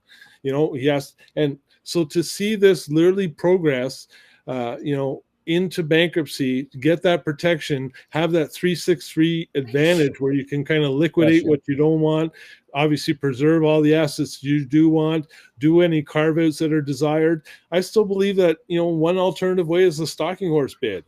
You know, I don't think we do have to reverse everything because of the fraud. And that's why I believe there are two final decrees. And I do believe it's almost like a reorg 368, which Sears did. And Tommy on Twitter has kind of really shown a light to that. You've got two final decrees. You've got two final decree dates. You've got two judges. You've got literally a situation where we've seen a liquidation. We know there's a plan administrator in charge of recovery, and they're actually claiming back a lot of stuff. So he's already starting that recovery process. Jake mentioned a really important facet tonight about the HBC deal where they wanted to almost identify, you know, the share buybacks. And because of HBC, that'll identify. So there's going to be possible recovery on that. You mentioned the $2.4 billion that's being claimed as a total. There's a lot of windfall here, and I think there's three outcomes. I do believe there's kind of a cash for a transaction. Mm-hmm. I do believe there's going to be a future equity, whether it be a warrant where we get to purchase it, or whether it'll be, you know, a contract for difference, or whether we're handed, you know, it now. And then there's possibly a fraud settlement. And so I see three outcomes here. And like Michael said, many of us are going to be blessed in this outcome, because I do believe that Bed Bath & Beyond is the catalyst to each and every of these meme stocks that have been attacked, to really causing that controlled demolition of identifying who's naked shorted what, who's responsible, who's accountable, yet, you know, making them pay back what's owed. Yeah, and I agree with you too. I mean, like, you know, I go back and think about that basket tweet, right? The one where at least her card is full. And now looking back on it, it makes a lot of sense to me, you know, that essentially these are a multitude of stocks that are in the basket. And I think, to be honest with you, one of the largest baskets themselves, I think is obviously pertaining to Bed Bath & Beyond. I think that there was a big fight over Bed Bath. Like, you can't deny that. I mean, it has potentially, obviously not as big as a short as GameStop to my knowledge, but it has a substantial short on it, right? And there's a reason why they needed to take control of this company for a reason. There's a reason why that Ryan Cohen himself even took the time of day to invest two times his investment that he did into GameStop into Bed Bath, right? So I do think that he who controls whatever this is left of Bed Bath really has the upper hand here. And, you know, I think some people are drawing connections that, you know, with when DFV showed that penis, like riding the fucking atom bomb, right? Someone compared it to essentially that, you know, potentially being, you know, something perhaps to GME or Bed Bath, or as a combination. I mean, you can't really deny that there's a reason why Ryan Cohen took the time to come in here, put board members on, and at the end of the day, he's not just going to give up where we're at here. And again, like, I think that he who holds whatever happened to Bed Bath, right, with the QSIP number, is going to cause some real damage. And especially if there's a situation where GameStop or Icon is essentially like taking this over, like, this is going to fucking ripple throughout the market, man. I mean, we're talking severe damage. And the last thing that we realized, what Carl Icahn said, you know, one of the things that he stated, what was the fucking quote? He says, these guys, he's planning something these guys are never going to forget. Those are some big fucking words, man. And they continuously drive his stock price down. So after seeing GME kind of make this move, I like to think that, look, this could be a couple weeks away, if anything, man. CAT system, we have earnings around the corner. There's a reason why GameStop intentionally dropped their earnings to trigger the algos to go down. There's a reason why they did a shelf offering when they're sitting on $1 billion. I mean, it doesn't really take that much to kind of piece this together. At least I don't think it does, to really see like what's at hand here. So with that being said, ABC, loved having you on. Anything else you want to add on your way out? If not, yeah. I think Roaring Kitty said it best: pressure and time. Yep. And now we're seeing all these shelf offerings come out where you're literally seeing the same monetary amount on some of these shelf offerings of 45 million. That to me indicates that some companies are going to be doing a unit transaction into a holding company. And when you start to see this pattern of discovery, that to me is also going to show add pressure to the ticking time bomb. And you got to remember, these guys aren't about to destroy the system. These guys didn't create the over leveraged derivative swaps and naked short stuff. A select few of hedge funds have made it their mission to seller box companies, and the ironic thing is they push them all into bankruptcy. But like Keith Gill said, if those companies don't go bankrupt, and that short interest and that exposure, it goes the other way, and they come out of bankruptcy reorganized, things can go to infinity. And again, it's not, ICANN trying to just destroy the system. These guys have literally attacked companies. You're right. Look at how much IEP's lost. The guy spent 32 years building that company. And then all of a sudden, when Bed Bath & Beyond goes into bankruptcy a month later, a report comes out and he loses $17 billion.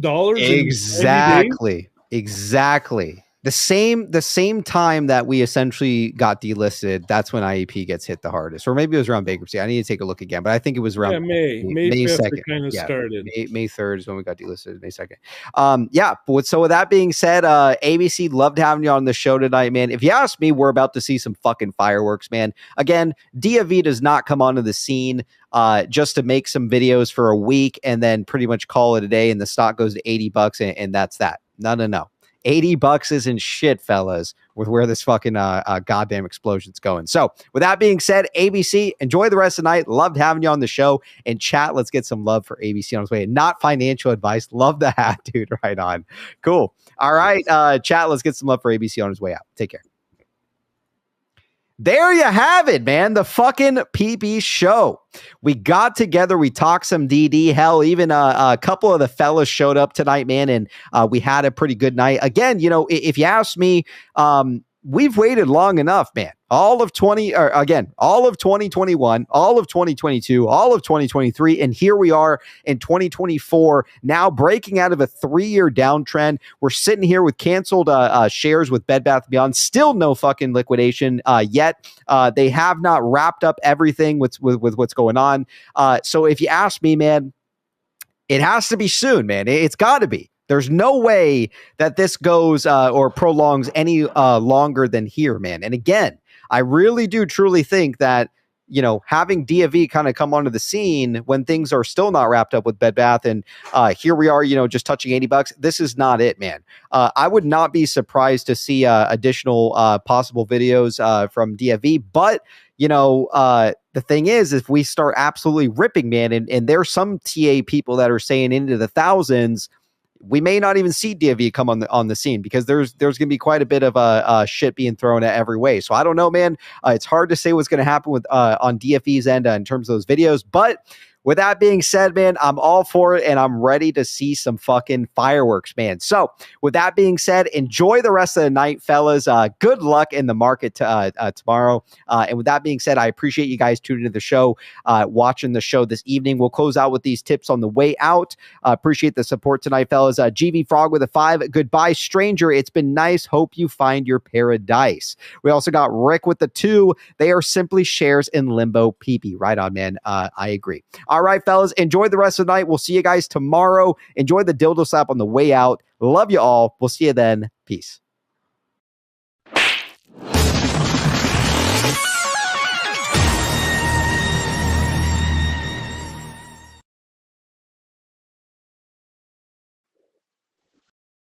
Whoop.